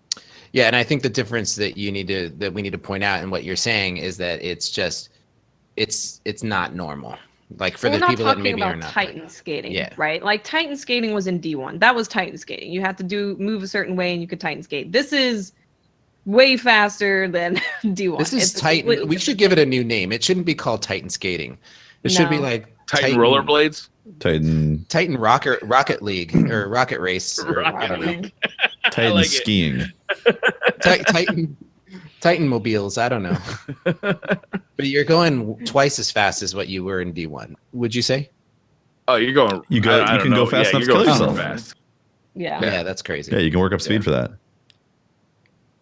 What do you guys think about the way the director works now? Like the milestones tab has kind of been. Yeah. I mean, it's still there, but Very it's definitely empty. Deprecated, it's very essentially. empty. It seems like they really want you to go to each activity to find out what's available for you at that activity, as opposed to the milestone was a list of all the activities that were kind of gonna help you out throughout the week. I don't know if that's the right wording. It took a moment for me to adjust to, but once I understood that like the yellow stars are like, hey, there's something here for you to do, I started liking it. And I think once we see Forsaken and all the stuff that's available to do, I think it's really going to kick in. But like, yeah, it was weird at first. Be like, whoa, this is empty. I think for players especially coming into Destiny, I think it makes it more clear for them what that activity is, what they need to do, and what they're getting for it. Because in the milestones, it can be like, do a nightfall. And people be like, what's a nightfall? I don't know what that is. Whereas if you go in the director, you can be like, oh, this is a nightfall. I can do this and I get this from it. So I think it makes it a little bit more clear for new players. I wouldn't mind having a mix of both. I mean, Mix of I think it's cool to have them tied to specific locations. I think I like that change. But some people are all about checklists. Some people they just want to see a checklist and they want to go cross it off, cross off, cross off, cross. I did everything this week that could give me unique or powerful gear. You know what I mean? Yeah. It'd be cool if you could, because I know you can track like the flashpoint from Anna right now. You can track it. Yeah, I like that a lot. It'd be nice if you could track multiple things. Yeah. And then you could see that in the milestones thing on the side. Sure. That would be nice. Yeah. That would be really cool. There's a few little quality of life things that I would have wanted to see in the director, especially the map.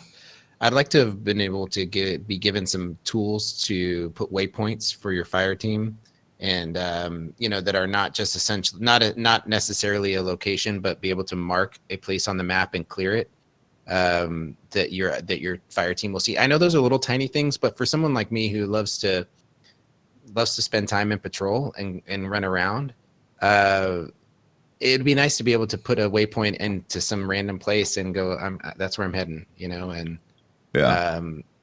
Yeah. Drop a marker. I guess that's a little thing, but I like the way that the map is set up. It seems a little bit more clear to me, like the symbols and stuff. And I hope they keep going that direction of like clarity and giving us more tools for the map. You guys see where they put the raid? They put it on Nessus. It's not like a main part of. That was interesting. Stuff on that map.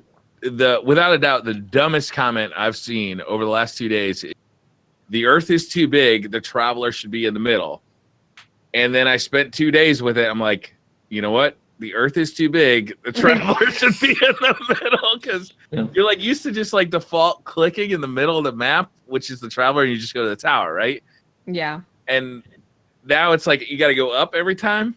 You'll get used to it. I know you will get used to it. It's weird. Yeah. I'm with you. It is weird. Why is the Earth so big on that map?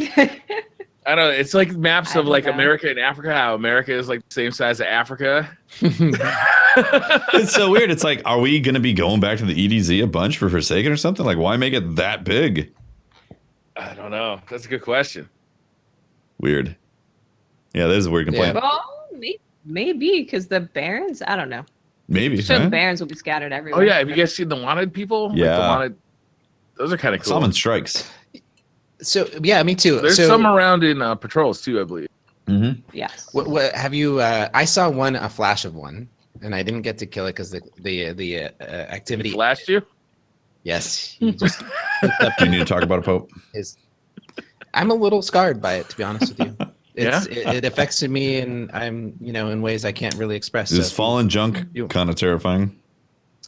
Fallen junk, they it's just really they gather it from so many places. Yeah, sourced from many parts. Wow, where did that go? I don't even know what. You lost me on that one. What does the ether do to the junk? Yeah. I hear it makes it last a couple hours, but if it lasts for more than 48, you're supposed to see a doctor. You're supposed to 48. You're supposed to go to the prison elders. What's average for you? 48 hours. No matter. No wonder he's on edge all the time. Look, T-Von, some guys just got it, That's all I'm going to say. I don't want it. All right. Some dregs just have it, man. All right. Some dregs just have it. Sorry. They're a captain for a reason, all right? Come on now. They have 4 arms for a reason.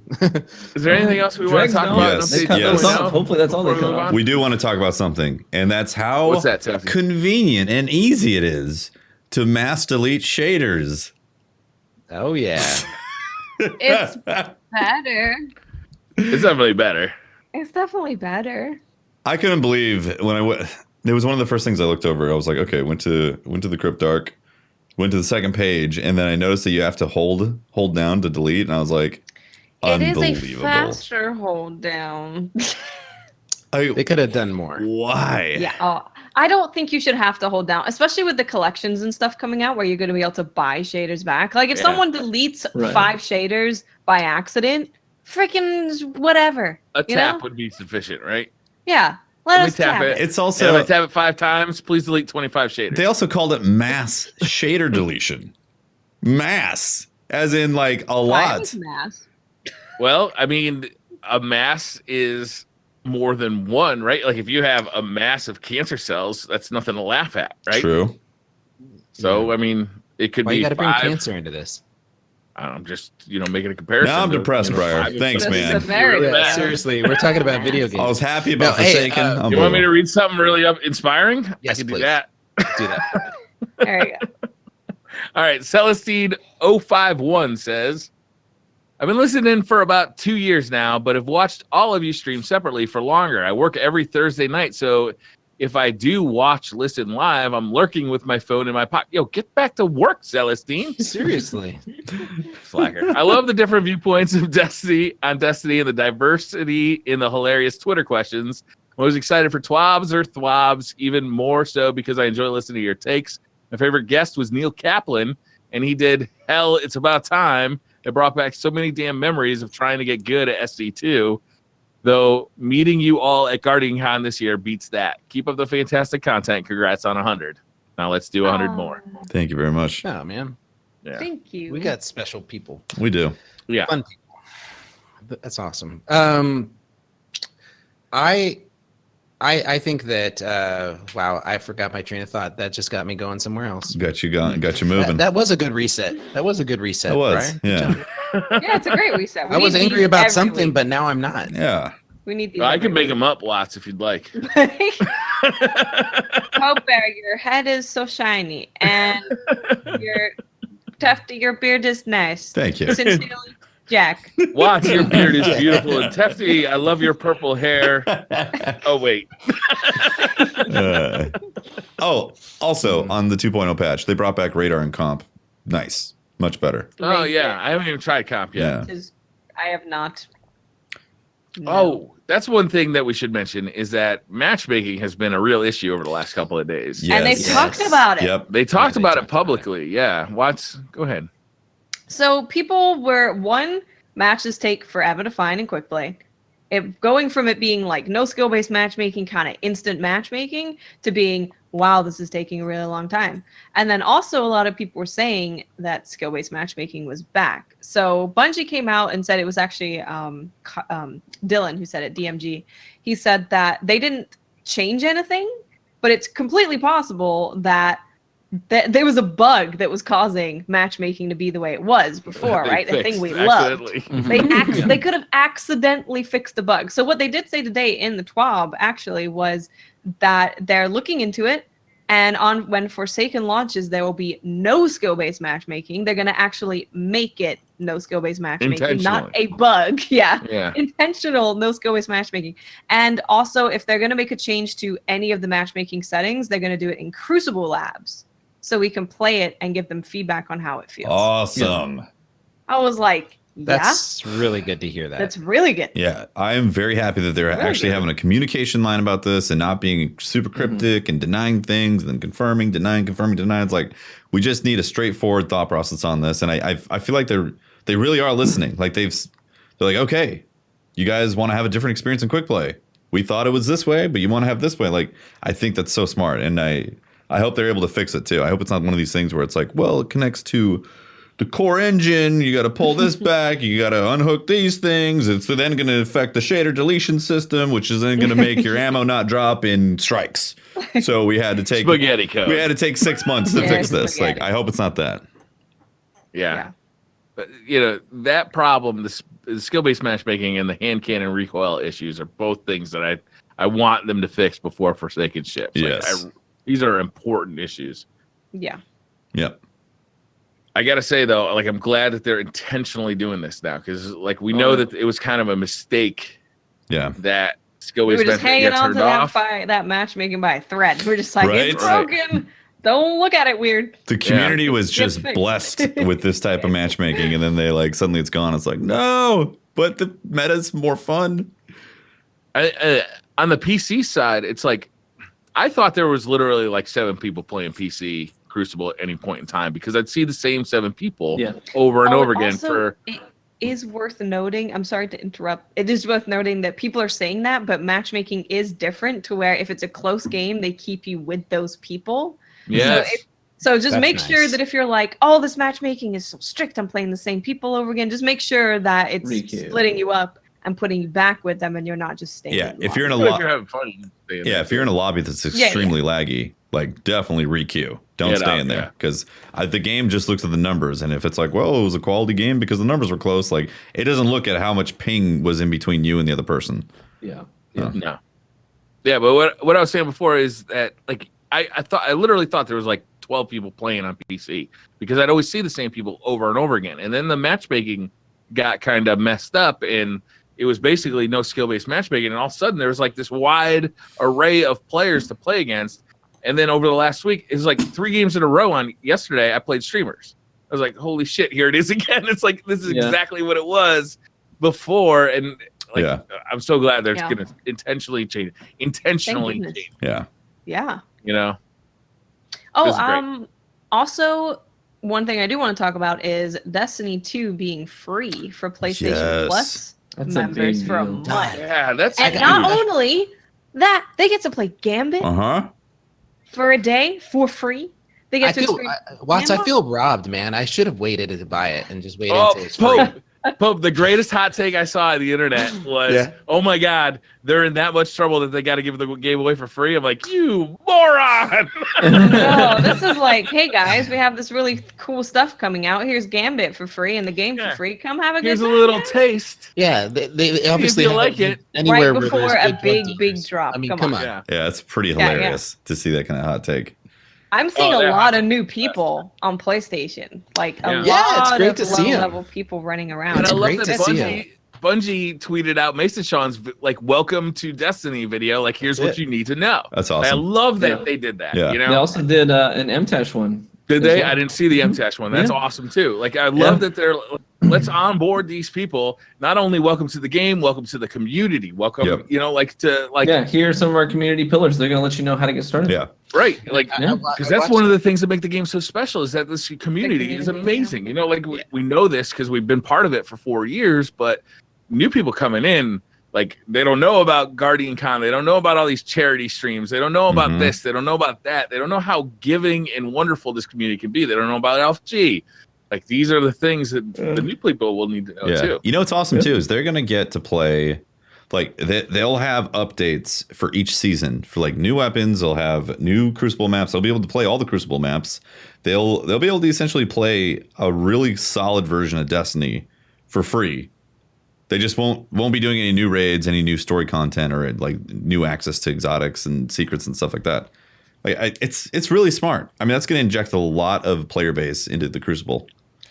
They're going to get dropped straight into arguably the best version of Destiny since the Taken King. Yeah.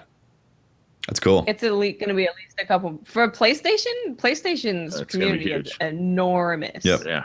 Mm-hmm. Yeah.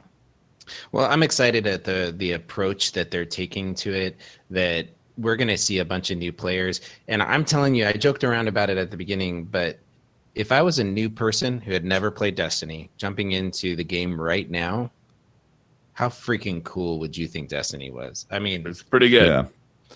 What are we going to call them, though, right? Kindergartens, that's so 2017, right? We got to come up with something new. Really? Well, do you come up with a new name for babies? Yeah, you just have a baby. You name the same baby. Yeah, you do everyone. actually. You have, You know, do? the baby boomers. I mean, You have baby millennials. individually, You know. yes. I'm not They talking about passed the generations. kindergartens. Yeah. This is a new generation of players. Okay, so a new generation of These players. are the Forsaken babies. Generation Cade, Right. you know, like They're four Generation babies. X, Generation Y, yeah. Hmm. Millennials. Forsaken. They're They're the the foreskins. Forest. Forsakens. Forsakens. Yvonne nailed it. That was one of my favorite things in Destiny. Radiant foreskin, man. Yeah. all right. So Yeah, the there's foreskins. something I think to it's do what with it is. them. Yeah, I think that's settled. Well, what's fun is being able to see new players in the tower, and just them walking up to you and like that they're checking out your armor, and you're like glowy bits and exciting stuff, and all that's new to them. And I invited somebody to do strikes with me, just messaging them, and they, we did the regular strikes, the one that's available. It's just fun to play with people that are just trying it out for the first time, and how thankful they are when they get that experience. Yeah. So if you see a new kindergarten, or no, I'm not calling them. Foreskin. We're not. I'm How not doing about Forsake Kids? Forsake Kids? It's in like first. Every time you like say that kids. in my head, Forsake Kids. I'll be Foreskin thinking kids is what I'm going to foreskin. think of. I am going to say We're the foreskin kids, 2 million strong and growing. No. When's it on iTunes? We're the I'm gonna download foreskin kids. Nope. it. Have to hit me with a jingle. I'm not jingling that. You're not jingling foreskins? Wow, definitely. Honestly, I'm gonna call them kindergartens. Honestly, Thank you. If you see kindergartens out in the wild, make sure to welcome them. Invite them to your fire team. Remember, they don't know anything about any of the clans that are out there right now. Invite them. If you're on at the same time they're on, there's a good chance that they're going to be on tomorrow at the same time you're on, and you may find somebody that is, a future raid team member, and invite them to your party and see what you can do. yeah. Yeah, definitely. Tell them to avoid Reddit. Yeah. Yeah, don't go there. You see that place over Don't there? go to Reddit. Don't go there. Don't go there. That's go bad. It's bad. Okay. It's where Harvey Weinstein and Bill Cosby hang out. You don't want to go there. What's man. next? What should we do next? Anything else about Update 2.0 that anybody's dying to talk about? Loving it so far. I am having Overall a net great positive. Yeah. Yeah. Yep. Dramatically positive. Yeah. I'm enjoying it very much. I will say, like, I don't think the Crucible is ever going to be perfectly balanced and extremely fun at the same time. There's always going to be inconsistencies and things that are complained about. But, like, I honestly never want to go back to what we had in D2 year one, because that was stale. Yeah. It was a stale experience. When all the new kindergartens start complaining about The Crucible, foreskins? when they start complaining about Crucible, we're gonna be like, "Well, you back when we were playing Destiny 2, it used to be." It's gonna be interesting to see that new crop of players going to Destiny PvP and see what they say. But See, I never disliked Destiny 2's Crucible that much. Like I thought it was kind of fun. Yeah, it could be annoying that you'd get team shot and like people were laying in all the time, but I found a way to enjoy it. Like I ran around with a hand cannon and I really enjoyed it. This though is more fun, but it's also new. Fun. And anytime they change it, it's also fun. Like change is fun in Destiny. They added Right. inner accuracy in 3 taps. That's like, yeah, and that satisfies Watts as a top tier player. And then for me, I got It's multiple not that kills. good. She's gonna wipe the floor with you. I want you to know that on air in front of everybody again. Hey, Round did 2. we talk about that? No, We have we not. didn't. Hold on. Can somebody clip this so that we can spam the chat when she does do this to T-Von? Oh, we are going to be we sending can this spam to this T-Von. clip. This clip. She's not that good. Really? Oh, really? Okay, well, if you're wondering what we're talking about, coming up soon, as in like tomorrow, our own favorite daughter, Miss 5000 Watts here, is going to be on with some really famous people. It's really kind of exciting. She was so scared she reached out to Optic to see if they could send someone to help carry her to victory. So I believe you'll find a tweet from Optic Diesel saying that he's going to follow my lead. So, nice, interesting. Yeah, I'm sure his PayPal's pretty fat too. So the teams are pretty exciting. We've got on one side, Dylan Francis. We've got Luke. You're gonna have to help me with that last name. Is it Luca Donick? His name is Luke Luca. His name is Luca. Lucas Luca. I think it's My all name right. is Somebody Luca. else do this I thing. live on the second floor. Anyway, these guys You are. might have seen me before. All right. Sorry, go ahead. It's okay, Brian. All right. Well, they've got some great teams. Dylan Francis, and he's what does he do? Like he's a DJ. He's a DJ. You guys got to help me here. I am completely like pop culture illiterate, and I have to apologize. So Zach Levine is he's a football player, right? For a basketball player. He plays sports ball. NBA. He plays sports for the Bulls. Basketball player. He plays for the Bulls. He's a sports ball player for the Bulls. He is a dunking contest winner. Oh, okay. And then Vic Mensa, and he looks. What does he do? He does. Is he the Mensa curling. is curling? Yeah, he's actually the U.S. representative for Mensa the. is like the Super Smart Club, right? So he's a super smart curler. Yes, he curls interesting. really smart things. Hmm. So he's actually a rapper, Canadian a winter sport? musician. He says a words rapper. quickly. He says words come on. quickly. Yeah. He's on your team, TV. That's so small-minded. Jeez. Other people besides Be nice. Canadians play curling. Sarcasm, sorry. Huh? You guys Oh, over here play curling or curl? I think curling is smart. And I you've think got they do it in talking Russia, about too. talking I'm fast. positive. You're insensitive. Briar, they've got the ringer on their team is Shifty. She's on. She's going to be Don't on. underestimate her. I'm not. I'm saying her she's the picture ringer. in the ad. She is ready to play. She brought her game face. She brought more than her. She's staring into my soul and like ripping it out of me. Like that. That's. Is she on? Wait, is she on Watts' team or is she on T-Bon's team? She's on T-Bon's team. Oh, Yep. shit. Also, who's playing tomorrow? T-Von or True Vanguard? Yeah, who's going to Good show question. up? Who's going to show up that day? Let me ask you this. When push comes to shove and there's Yeah. a grudge match and somebody needs to be humiliated on stream, who do you think is Right. going to show up to do it? Miss 5,000 watts. It's fine. Nailed it, Briar. Nailed it. Can't argue.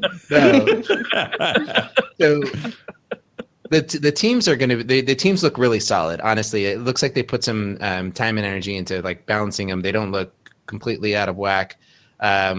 TV and Watts are going to be obviously the team captains holding down their the Destiny knowledge, but Shifty and Diesel are not. They've streamed and played a ton of Destiny, and they're great. It's going to be fun. I'm really excited, and it's tomorrow at 1 p.m. Pacific time. Yep. It's going to be hosted by MTashed, Dr. Lupo, and Deej. So Indeed. Yep. we're going to have some great, fun MC stuff. Those guys are going to have a good time. I think MTash and Dr. Lupo have a great personality when they get together and they do the shoutcasting. I think they do a great job. They play off of each other really well. So it's going to be fun to see them, and it's going to be on their Twitch channel. So I think they also do it on YouTube as well. So you can catch it on. And it's going to be on DestinyTheGame.com. Yep. It's going to be on their website. On their main website, yep. DestinyTheGame.com/watch. So you are Bravo team. We are going to be cheering. Obviously, all DCP is going to be cheering for Bravo team. Good luck, TV, but not too much. Yeah, modern. I can tell you this. I'm literally going to be reading names the whole time, and if it's not Same. Watts, I don't care. Just gonna walk away. You gunning. So I we can say. have a little. Are we gonna have a little Clearly. wager here? I mean, are we gonna put something down on this? I mean, I want to say that whoever kills the other person more has to, on stream, say that the other person is just pontificate about how amazing they are at Gambit and how just ooze, go on for a solid minute of just how much better and great that person is. Yeah. Are you guys willing to accept the terms? It's not I mean, that I'm fine with it because it's A, that's easy, and B, I'm not gonna have to do it. So Oh snap! Wow. I think you. I mean, at least if you win TV, at least you would have won one. So you finally experienced being the winner. TV. So how does it feel to be having to make up ground right now? Right now, Watts is one up on you, right? If we all remember at the summit, or not at the summit, but at the hashtag undefeated. she is hashtag At the summit, she had my number. There's no doubt about it. I came into I had a couple really solid invasions, and I started to get really confident. Yep. You did. But then she basically decided that she was gonna backpedal into the spawn with a sniper rifle and camp there, and so she saw me. So I saw an invader coming in. Yes. Yeah. Yes. No, she shut me down like what, 3 times? I want to say it was 3 times. We don't want to I count. think it was 3. Yes. I remember she's being coy. She knows exactly how many times. I remember at Guardian Con the crowd erupting, and just like, I think that was a Watts sniping moment. So it's going to be great to see the grudge match happen. Tune in live on twitch.tv/Bungie 8:31. So that's tomorrow at 1 p.m. Pacific Daylight Time. Yeah. Good luck, you two. Yeah. Good luck. Yeah. Good luck, Watts. It's honestly, It's gonna be I'm fun. so excited about it. It's just gonna be fun. It's gonna be I so think- fun. Everyone just wants to put on a good show. We just want it to be. We want to show off Gambit. We want to let people see the excitement. Yeah, we want it to be competitive too. I mean, no one's gonna throw. We both want to win, but I think at the end of the day, our primary goal here is just to show off Destiny. We want as many people to get excited about this game mode and get excited about Forsaken as possible. Yeah, and we have one person on each team who doesn't play Destiny. It's going to be really fun introducing them to Destiny and introducing them to Gambit and seeing their reactions to it. Have you guys had a chance to play with your teammates? No. Nope. No. So in any way, so not necessarily, not even in Gambit, but just in PvP in general, like sit down and talk to them and. I've never played with any of these people. I mean, Shifty and I are friends. We chat, we hang out, but we've never played. Right. Yeah. So this is going to be a new experience for both of you guys. New teams thrown into. So it's going to be a lot about who can open up those lines of communication quickly. I see Watts setting the tone early. Giving call outs, shout outs. Yell at people. Mm-hmm. Do you think If T-Von shows up, it's going to be a race. maybe you guys should remind them, the people who haven't played yet, that death heals primeval? Just Death heal, don't die. Yeah. Stop it. maybe that's It heals the Just don't primeval. die. pro It tip. heals the primeval. Death heals primeval. That's bad. Death heals primeval. That's Death pretty. heals So that's tomorrow at 1 p.m. Pacific time. What's that? 4 p.m. Eastern time, and that'll be on DestinyTheGame.com/watch. And right after that, Bungie. the next day, Gambit trial Gambit is for available. all Oh platforms. my God. Everybody gets a chance from Saturday, September 1st, beginning at 10 a.m. I'm so glad it's on the weekend. Bungie doesn't do fun stuff like this on the weekends. They always do it during the middle of the week when I'm at work. That's because they hate you, Pope. They hit me. So Saturday, September 1st, 10 a.m. to Sunday, 10 a.m. So 24 hours. We're going to get a chance to play Gambit on all platforms. It's going to be fun. Awesome. You know what else is happening that day? Should we talk to Cosmo? Related. Yeah. Ooh, Yes. is he here? Hold on, real Yeah. quick. Before we do that, the Planet Destiny team is going to do a 24-hour stream in support of Grays. I don't know if you guys know Grays. He lost his wife recently, and they're doing a 24-hour charity stream. They're going to be playing Gambit for 24 hours straight, and any proceeds will go to Grays' family. Yep. Absolutely. Is Cosmo here? Hello? Yeah, Hello? hello? Cosmo? Hello? Hello, Cosmo. We can hear you, sir. Hey, what's up? How's it going? Good. We Been just waiting in your little chat room here for a while. Oh, you were? Yeah. I even sent a little message in our Discord or in our DMs. Yeah. I'm really sorry. I apologize. It's they said earlier when before the show started that they wanted you to sit there and sweat it out a little. We figured you don't have much going on right now, Cosmo. Yeah, pretty calm. Pretty slow over there at Bungie Studios. Yeah. You got time to kill. I wanted to get invite the community team here and just tell you guys how much we appreciate the way that you guys approach Forsaken and the communication that has just really brought us in the loop and connected us to what's going on. And like this blast that's happened this last week and all the TWABs that you guys have been putting out, it really feels good, like to be part of that be part of the community in that way, and the communication you guys are doing. It's really awesome. Thanks, man. Thanks. Appreciate it. I mean, all the credit goes to the team. I mean, they're the ones doing all the work to create Forsaken, and they've been feeding us the info to pass to you. So all the men and women of Bungie have been doing a great job, and we're really excited for the 4th. Same.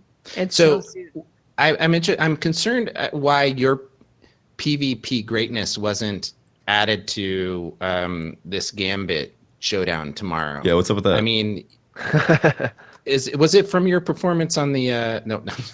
Oh my God. I got bitched. Poor man. Let the poor man be. Is that too soon? Is that too soon? No, that's cool. That's cool. That must be nerve-wracking. Since you've taken over, since you've been in this community forever.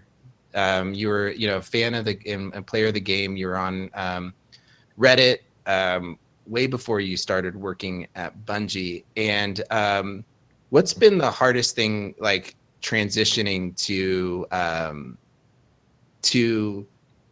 Destiny or to working at Bungie, from like being a member of the community to doing stuff in front of the camera? Or what part of your job has been the hardest transition to? I don't know, man. Like that's a tough one. It's definitely it's hard to keep these secrets for so long. Whenever I get to experience this cool stuff, I'm like, I can't wait to tell them. Right. Yeah, I can't wait for them to get to see it and play it, and so that's why around the launches like this time right here is when we're just super excited, because we've been waiting so long for you all to play it, and now you finally get to Tuesday. Get to Cosmo. This is a really interesting time because we get the new weapon system, we get the new time to kill, but we're still using the year 1 weapons. Like, this is a really fun time. It's like that 1 week kind of little special moment before the actual preview. DLC comes out. Appetizer. Like, do you guys get to watch? Like, is that kind of part of what you guys get to test out, or is it just like this is just a once in a lifetime opportunity? Like, this is such a fun time. Yeah, this one's been it's been a little weird, being a 2.0 going live, but Forsaken's not out yet, so we knew there would be some strange things, but so far it's been super pretty solid. Like, everybody's given us a lot of good feedback about the weapon slots so far. Nice. And we have some bugs, but we're tracking them and looking at fixes. So if you're playing the game right now and you run across something, how are people giving feedback to Bungie right now? I mean, the help forum, tweeting at us, Reddit. I mean, there's all the usual places that people go to discuss Destiny. We're monitoring. Nice. What's your favorite weapon right now, Cosmo? Right now? Oh, dude, I don't know. It's I really like Alone as a God. The snipes are feeling real good right now. Getting a lot more uptime. So, what's your favorite encounter in the new raid? Yeah, that's true. TV. Which one of the new exotics that are coming that were from D1 are you most excited about? Also, where do we get Last Word? How excited are you about using the Last Word again? Yeah. Where do we find the new hidden exotic quest on? Oh no, you're all breaking up. I can't hear what on a serious question, you said like you have to you have to hold things like you know things early, and it can be tough.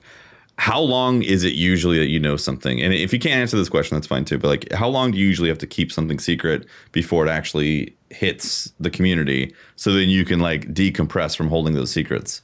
Like, is it like a month, 3 months, 6 months? Like, how long of a wait is it? It depends. I mean, it just depends on like, when did we relaunch? When did we like announce Forsaken? Was that back in that May? I can't even remember now. But yeah, I mean, so I've known a lot about Forsaken for a while, and then things changed, and you know how it is. But, Yeah.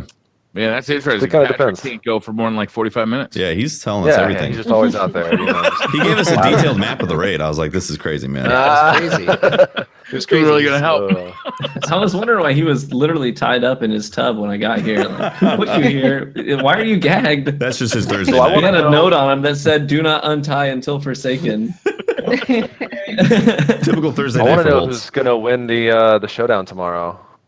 We know who's going to Yeah, we win, already but know. we just want to know how badly the T-Von's going to get spanked. That's what we're trying to figure There's a out. sniper that can be used. Mm-hmm. We're gonna be using snipers. Yeah, It's gonna be the snipe showdown. yeah, that's going to be interesting. How many? I wonder how many. Can you talk about like how many?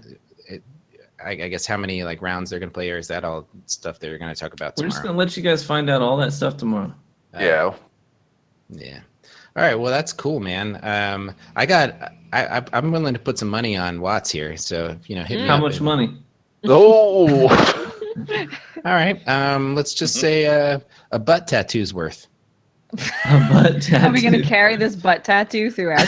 No, I just Is want to know. this I just want to know that. I just want I TV just want to you know. that when I that just- happened, my wife literally turned to me and she said, "You will never make a bet like that." And she is my boss. So Yeah, I hear you. Butt So tattoo I thing want to for put me. on the line that the cost of making this butt tattoo, so that every time you see me or I see you, you know that you funded the heart-shaped butt on my butt. There's a heart the heart-shaped butt Is it- on my butt. buttception. See, You're putting a heart-shaped butt. buttception. there's been a lot There's a lot of of butts. not butt tattoos happening, and it's been really discouraging. Like, Cosmo, how do you feel about that, man? Like, there's two tattoos that are supposed to happen. One from Holtz, one from Pope. Here we are, like a month, 2 months later, it's about to hit Forsaken, and there's no tattoos yet. Yeah, it's kind of disappointing. We need to see what is the holdup here? Bingo. That's a good question. What is the Cosmo. holdup? Well, they just assume that no one would ask for proof because no one wants to see their butts. I want to see. I want to Just see figured that we ass just had it when tattoo. we did it. They're not going to ask for proof. Hope got real quiet. I don't. I'm. The holdup is really on Patrick's end. Like, let's be honest here. He's really slowing down the process. He keeps throwing back the art that Ash is designing back to revisions. We're talking like 1, 2, 3. He keeps going, sending it back, saying, I need it perfect. I don't know. More unicorn? He's definitely more unicorns. I'm not sure what's going on over there. He must have high plans for his butt after this. Holtz because- was streaming with me, and I pitched him just a glorious idea. I was like, take a burrow, and the burrow's looking back at you, so you see this rump of the ass. All right, and then on there is a peach. All right, and then on the peach is oh shoot, I forgot actually. It was multiple asses. All right, it was assception all on his ass, and Holtz he just wasn't feeling it. How would you feel about that, Pope? Well, Multiple asses. Tefty, I think that's brilliant. Thank you. And I don't understand why Patrick's opposed to it. Oh, okay. It was a donkey burrow with the peach on its ass with an actual ass on that, which is on your ass. So it's 4 asses in one tattoo. Does that not get you excited? How could asses not get me excited? Cosmo? Very Right? memey. Cosmo, could you weigh? Donkeys don't excite me. Cosmo, could you weigh in this one? I'm not gonna weigh in on this. This is all you guys. I'm kind of disappointed, honestly. I feel like Cosmo, before you leave, I know you just popping in here, and I wanted to just thank you because a lot of what we do every week here is reacting to the stuff that you put out there every week. You guys put out there every week, and we tear it apart every week.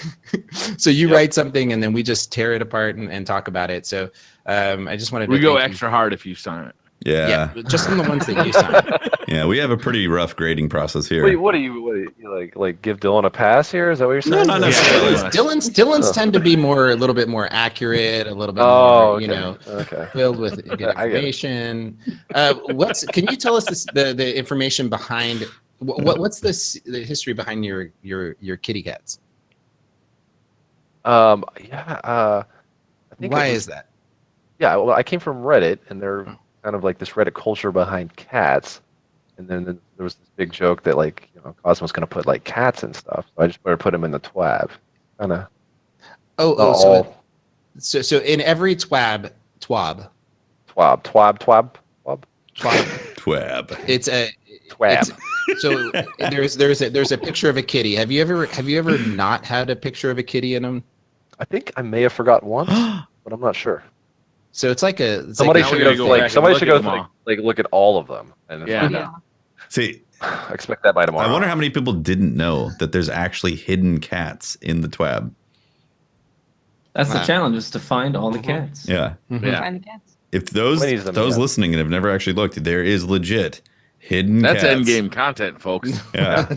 When I find one, I get really excited. I'm not going to lie. I'm like, oh, I found the cat.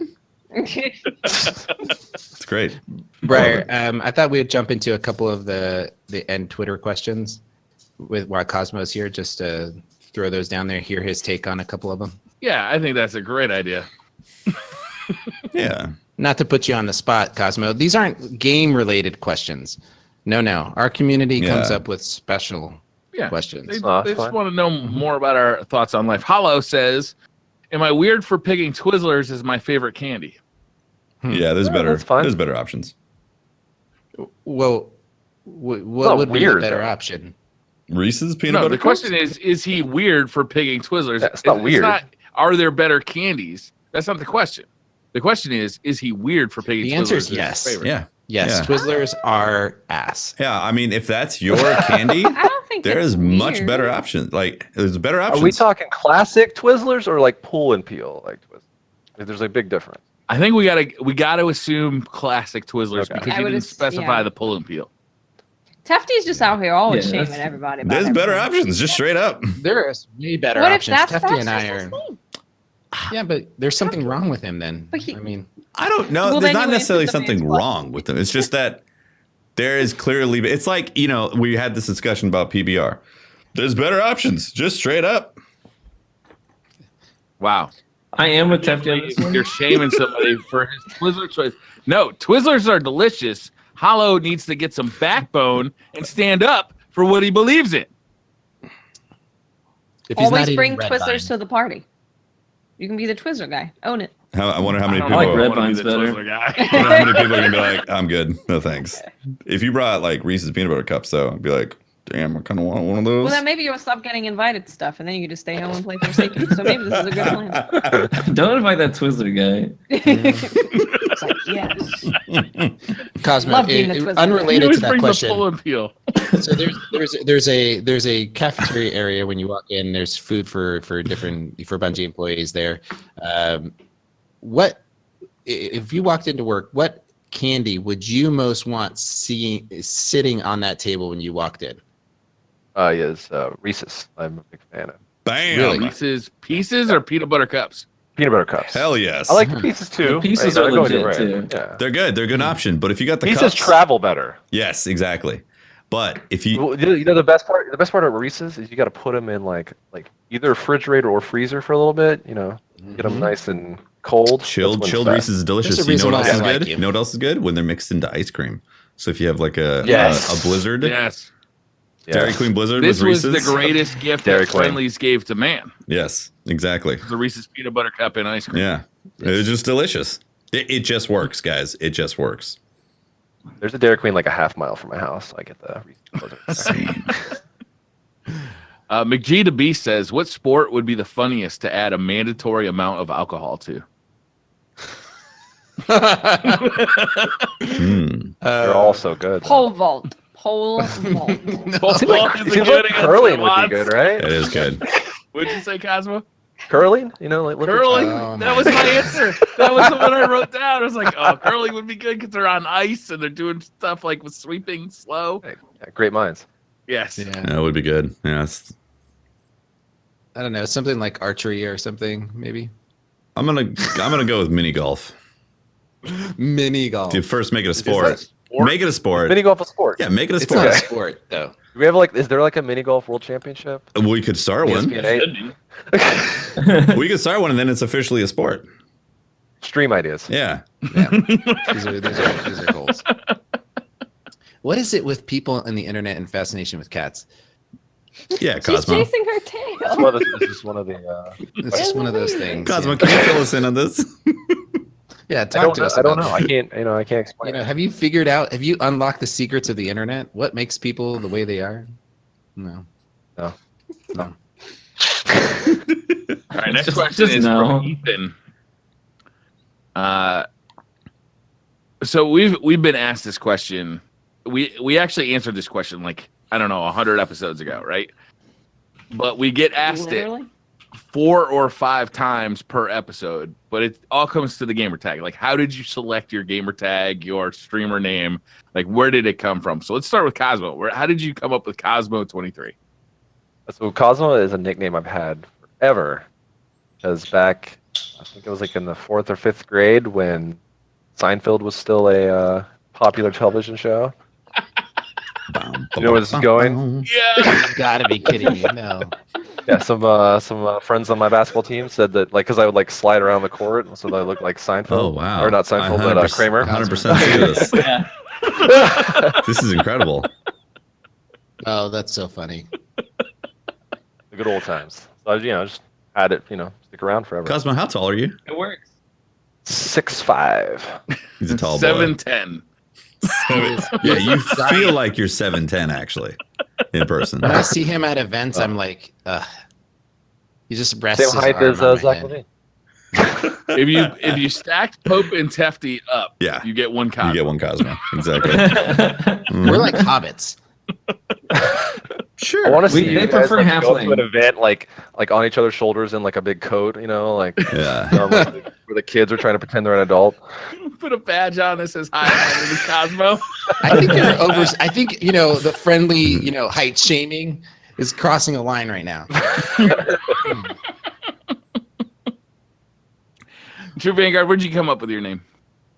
My name, I generated that name when I made the switch from Xbox 360 to PS4. When the first wave of PS4s came out, and I got my first PS4, and I was like, "What's my name going to be?" And I was always a really hyper-aggressive PvP player because I played a bunch of like Battlefield, and I just loved running in, aping in, killing stuff.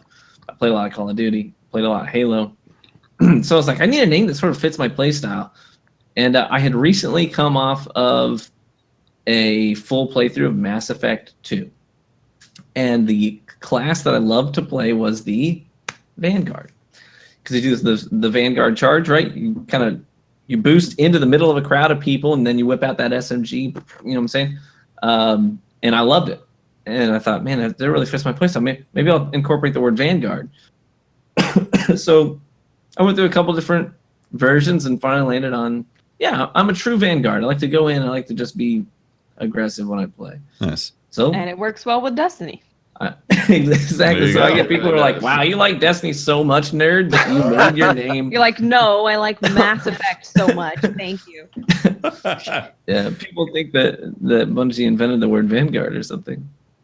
Yeah. They didn't. A Vanguard, basically, it's Viking warfare. It's the front lines, Yeah, which is why Pope is now wearing a shirt that says "front lines" on it. Nice. That's Game the of name of our Thrones. community. It's awesome.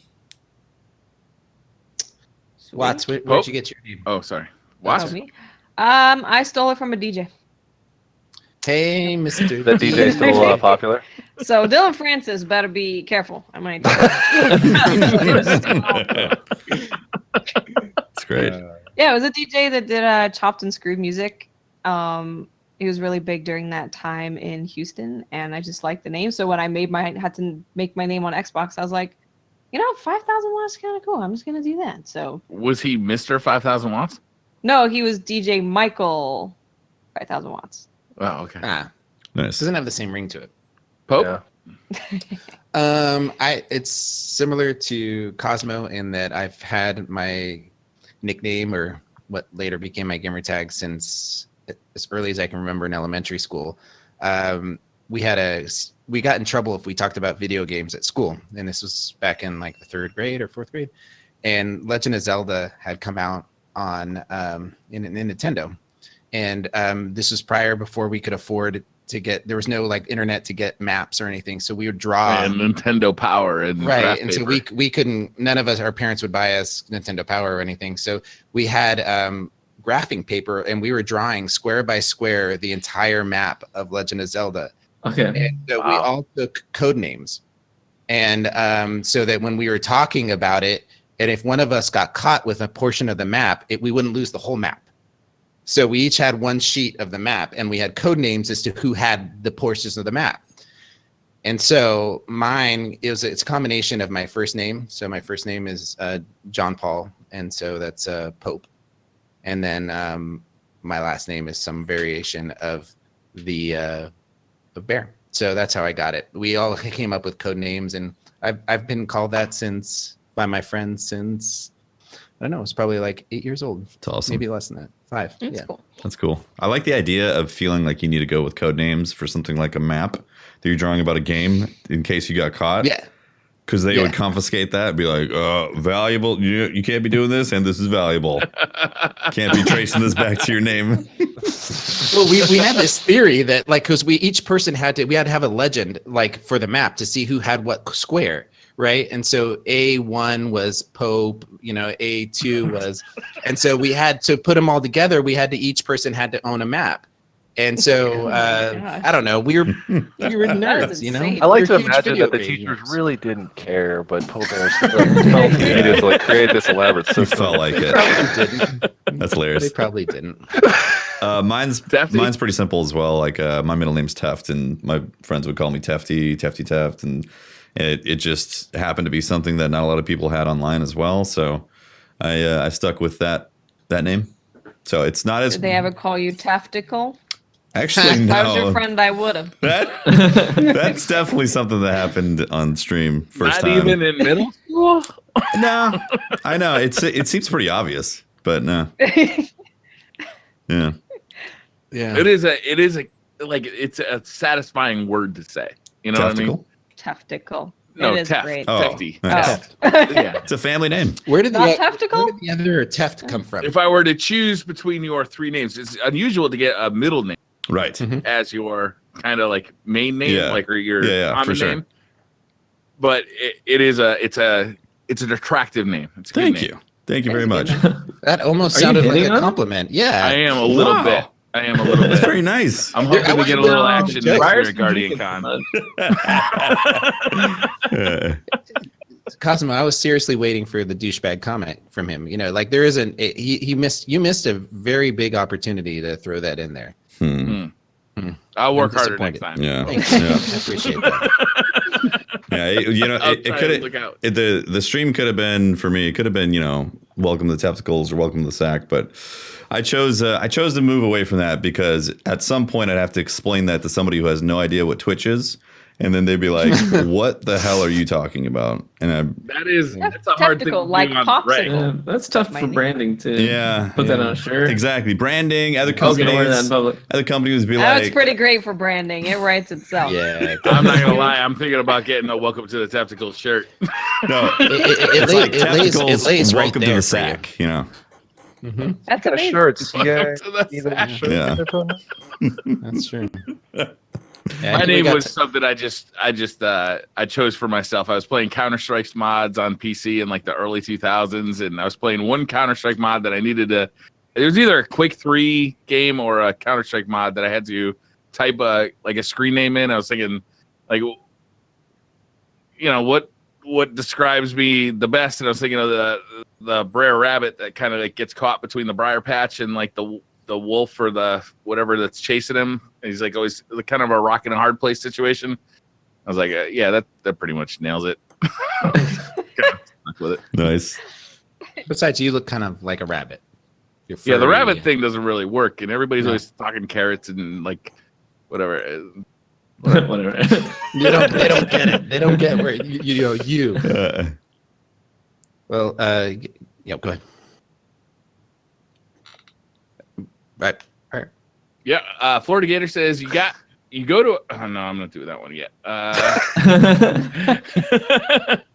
Oh, this is a good one. Ant says crashing on a friend's couch.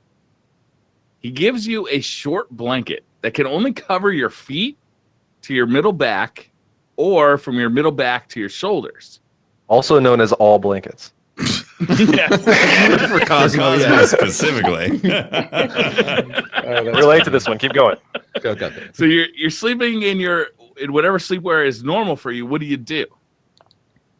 Do you have it on your shoulders? Do you have it on your feet? Like what are you doing here? What's the temperature in the room? Is it chilly? Let's say it's uncomfortably cold, but not like you're not gonna freeze to death in there. Damn. You'd rather be fully covered. You got to get the feet. I mean, I feel like you got to tuck under the feet a little bit. Otherwise, I can't sleep with my feet hanging out in the cold. Wow. I'm the other way. I don't do cold arms, so I cover the core and the arms. I go center mass. Yeah, I You're gotta go both with the wrong same. here. I like cuddling. I like wrapping it around my shoulders, feeling like more snuggly. So I gotta have it up here and not at the feet. No, you're all wrong. You need a new friend who can afford a blanket. You get in your car and you go home. Not a real friend. I'm not gonna argue. Who with give you this short little blanket. Yeah. This is somebody who doesn't want well for you. You knock on their door. You wake them up. You grab the blankets off their bed, throw them the half blanket they gave you, and then go sleep on the couch. There's another option. You could adjust thermostat so it's warm. Crank that bitch. I mean, Yeah. I will say this. All their oil.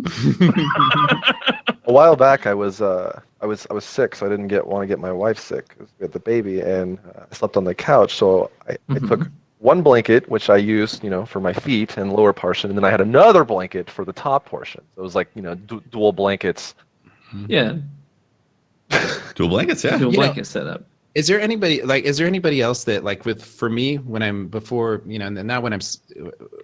I got married, and I was single, I would sleep I would take the entire bed sheet and I would cocoon myself in a burrito, and I'd wrap it all the way my whole head and face, and just leave my face sticking out. You're like one of those sleeping bags. Burrito. Yeah, like a sleeping bag. But I can't. To this day, I love sleeping like that. I was the opposite, Pope. I was like this on the bed, like all limbs, completely. Yeah, I sleep like an adult. I produce too much. I don't heat. even know what that means. I like tucking myself in. I always tuck one side under me and have it all wrapped around me like that. Yeah, it's tough for me. I get hot really fast, and I can't keep the thermostat down too low, otherwise complaints. I have it freezing. Yeah.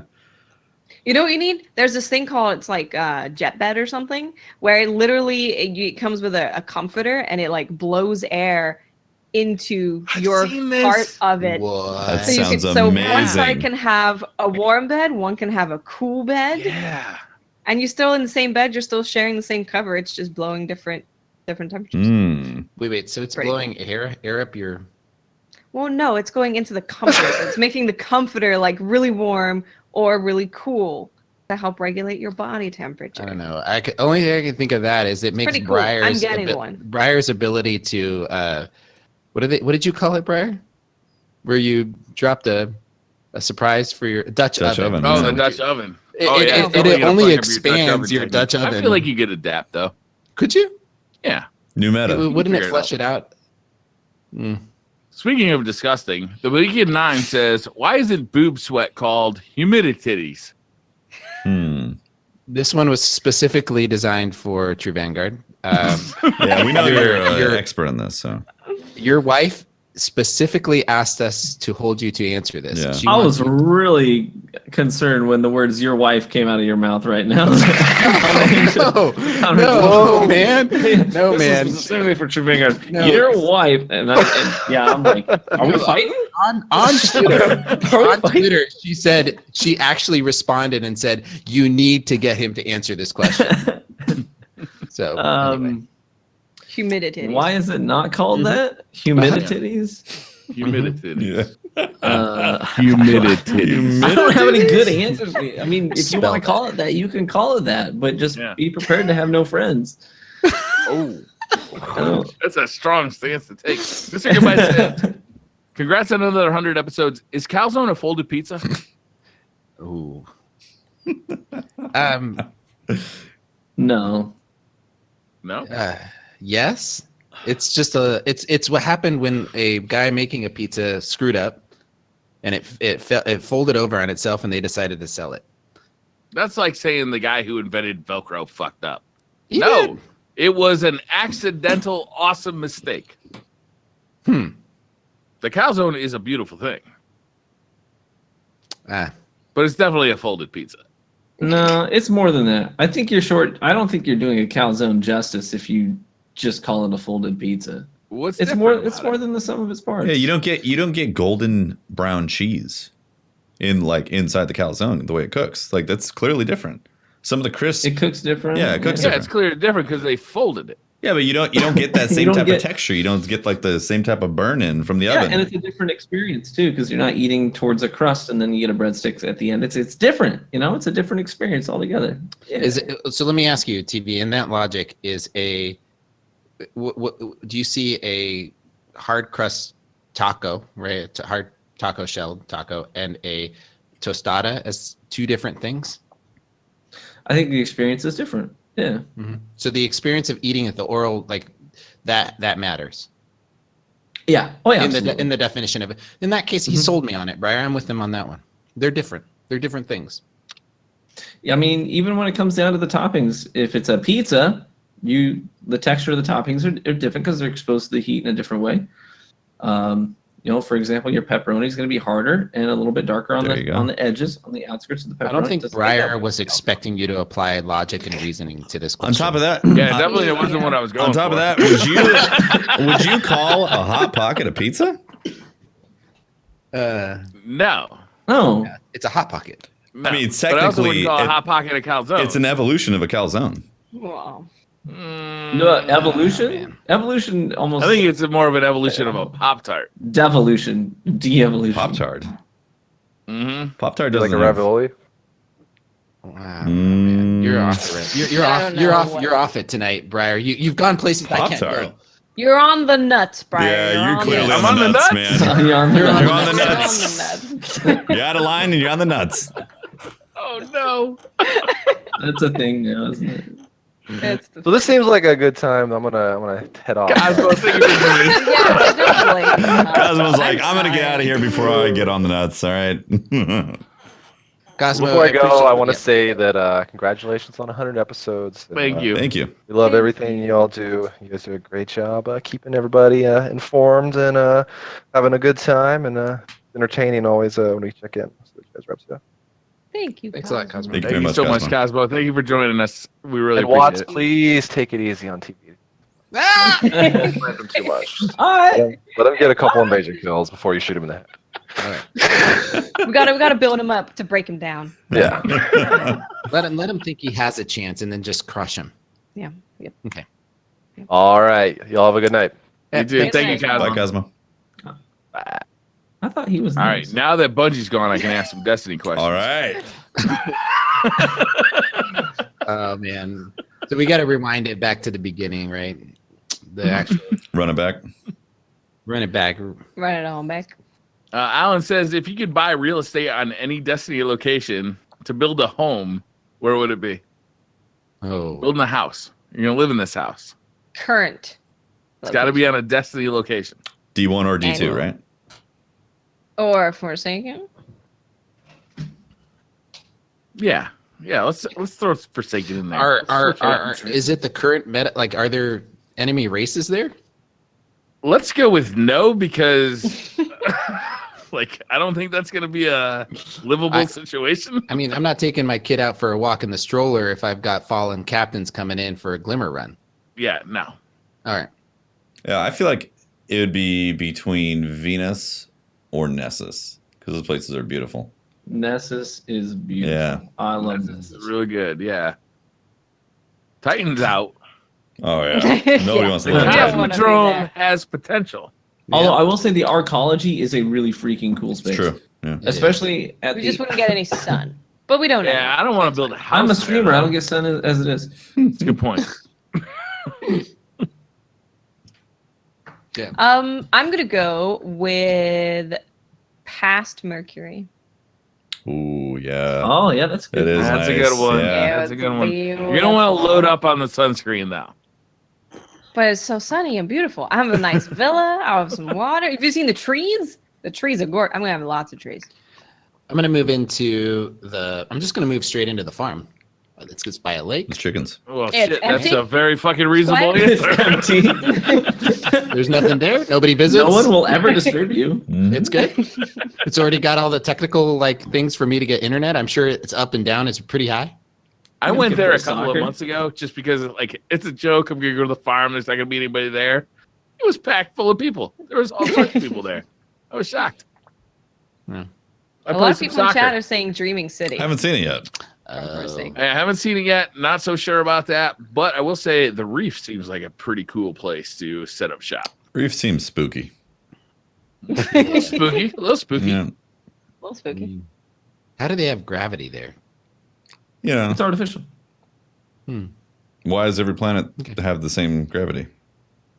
That's true. Mm. It's because the traveler touched. The one map in D1 didn't. Oh, Had that's nitrogen. right. That was Although our cool, Guardians man. had gravity. When you But killed dead somebody, bodies it Oh, floated that's around. right. The dead bodies with The like the drifter. It's called the Yeah, drifter. well, drifters because there were holes in the ship. It was an old derelict ship, and the artificial gravity wasn't on. But yeah, you could What is jump. this? My name is Bife is on the podcast also. Seriously. Jump. What are you going to start telling us lore? There's so many flaws in physics with the game. It's an off switch. Nope, doesn't exist. It's a video game. Naeem El Ibrahim, which I just butchered. Back in 2015, I was working in a different city, away from my wife and son. I used to leave home every Saturday and come back on Thursdays. The car trip was so damn hard emotionally, but thanks to your podcast, it was actually not that bad. But back then, I used to kind of look forward to that trip to listen to the next episode. Now things are better, and I have my family here with me, and I listen to the podcast with my son, who's 2 years old.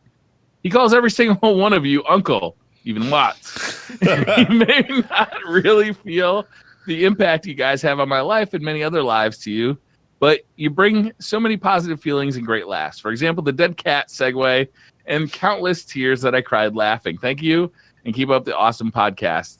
Love you all. Oh, It's very nice. No question. Very nice. Just nice words. Hmm. Hi, Junior says, could we get a list of T-Von's replacement swear words? Hmm. There's a lot. We say holy poops a lot. Gosh darn it.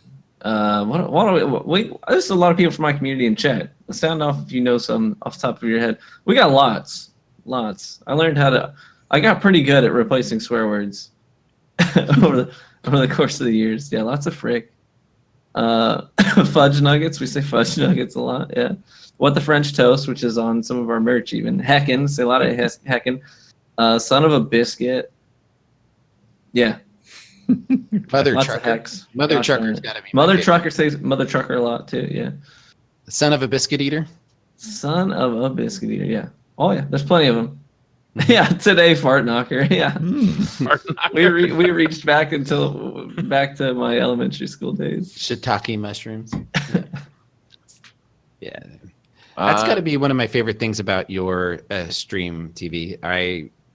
There's a handful of Destiny content creators where I know I can watch with my son, and it's going to be cool. Mm-hmm. You know, and I like that. I like that about you and your content. I can sit down with my son and I can show him how to real people play, because he's already better than me at PvP. At 11 years old. So I can. How old is he, Pup? 11. Yeah. And so I told him that, hey, you can watch this guy. He can put you. I can put the headphones over his ears and walk away and know that he's not going to be, getting.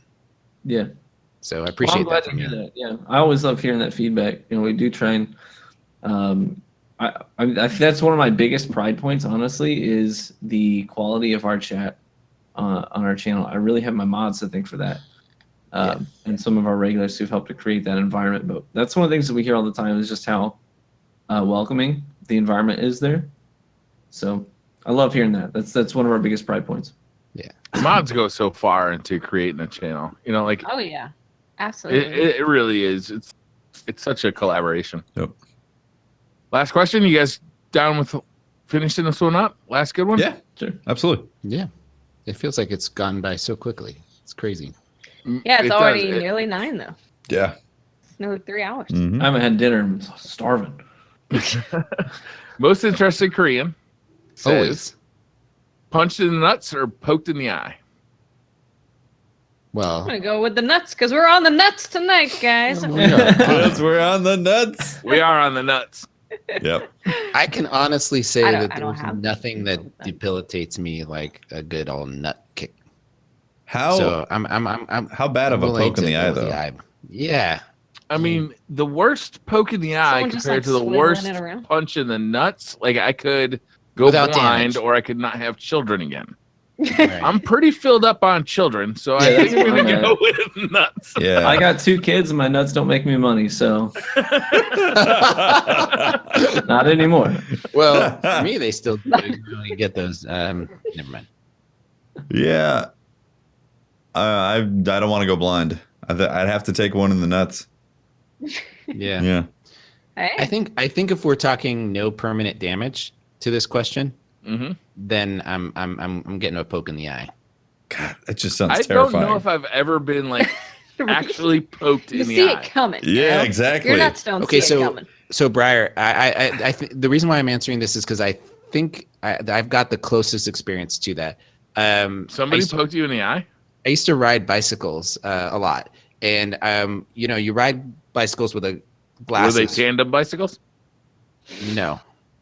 And so you wear glasses for a reason. One time I was riding, I didn't have glasses on, and I caught one of those beetles, those hard shell beetles, Yeah. right in the eye. Yeah. And it gave me a black eye all the way around. It bruised my eye, and it bruised my eyeball, and it hit me square in the eyeball. You can bruise your eyeball? Oh Yeah. shit! Yeah, You can break blood vessels in there. Yeah, it went all the white turned blood red, and it looked like someone had just like cracked me one. But it was a beetle right in the eye. So I don't know. That took so long for me to recover from that I'd rather just get doubled over for 5 minutes and then get up and. Yeah. What was the I don't know. Yeah. The eye one just terrifies me personally.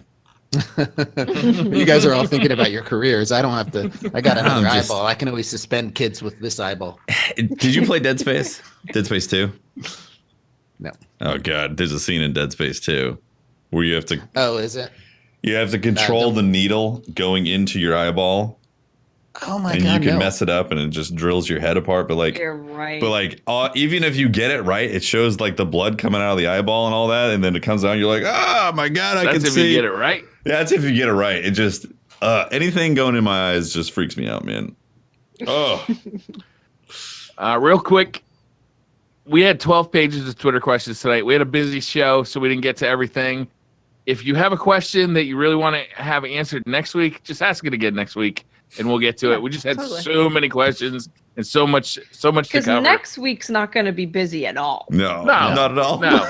It's going to be an empty show next week. It's You know what? Throw it on your calendar for like November 1st. Yep. So it's episode 101. So as in college, your classes are 101. It's the beginning of your college Forsaken career. 101. It's Yeah. Forsaken 101. It's gonna be a great show. We did a little switcheroo. We were actually switching around our guests. So Ari's gonna come on next week, and then Dado is going to come on the week after. There you go. And so it makes a little more sense thematically, and we're excited to bring those guys on and talk about Destiny with you guys. So make sure. I'm glad they'll be here because I'm going to be sick next week. Yeah, me too. I won't be able to make it next week, guys.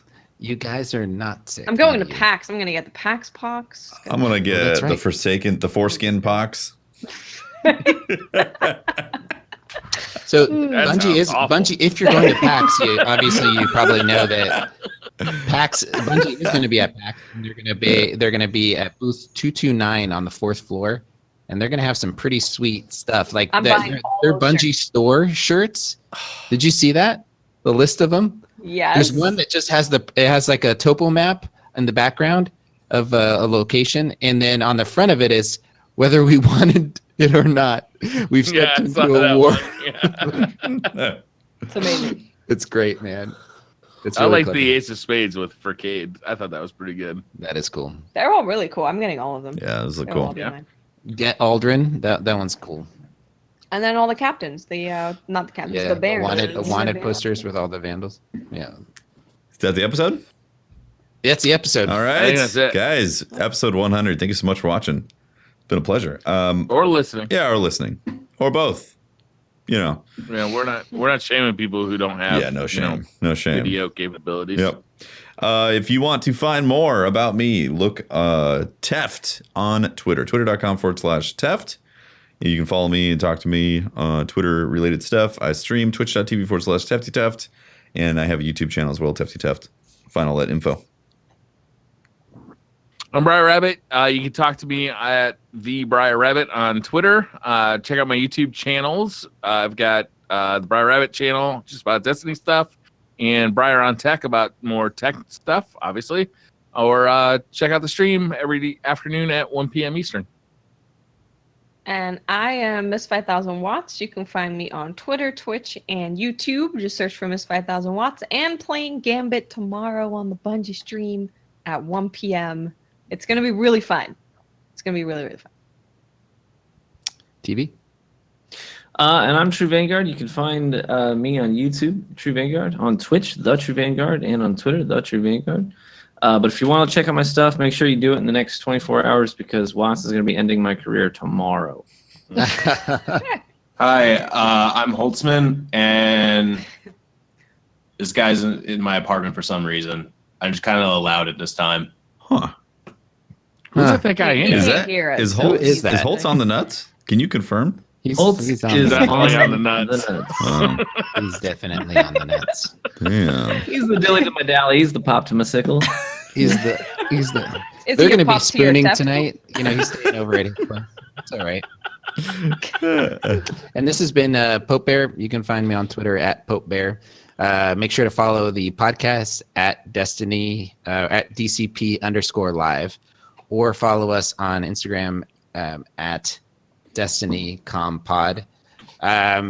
We've got The Forsaken coming out next week on September 4th.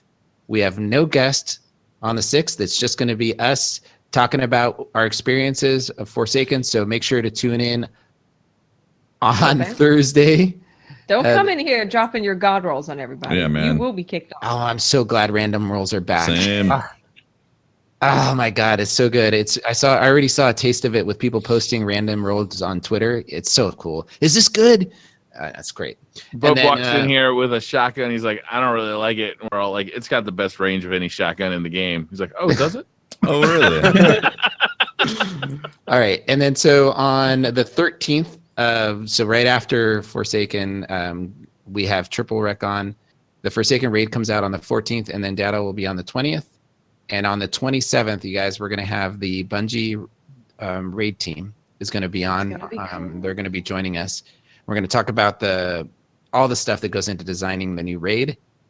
So we'll have it'll be spoiler heavy because people have already had 2 weeks to play it. So we'll be good then. And then on the 4th of October, we're going to get into with lore, heavily into the raid lore with Bife. So that's the way we've planned out this content release, and we want you guys to join us on this on this journey. So thank you very much for being here tonight. It's gonna be crazy. Very exciting, guys. See you in Forsaken, guys. Yep. Thanks for watching. Right? Next time we'll see you in Forsaken. Yeah. Appreciate it, guys. We're going to roll credits, and then we'll be back to read out subs live and then raid. So thanks for watching. We'll see you next week, guys. Bye. Bye. Bye.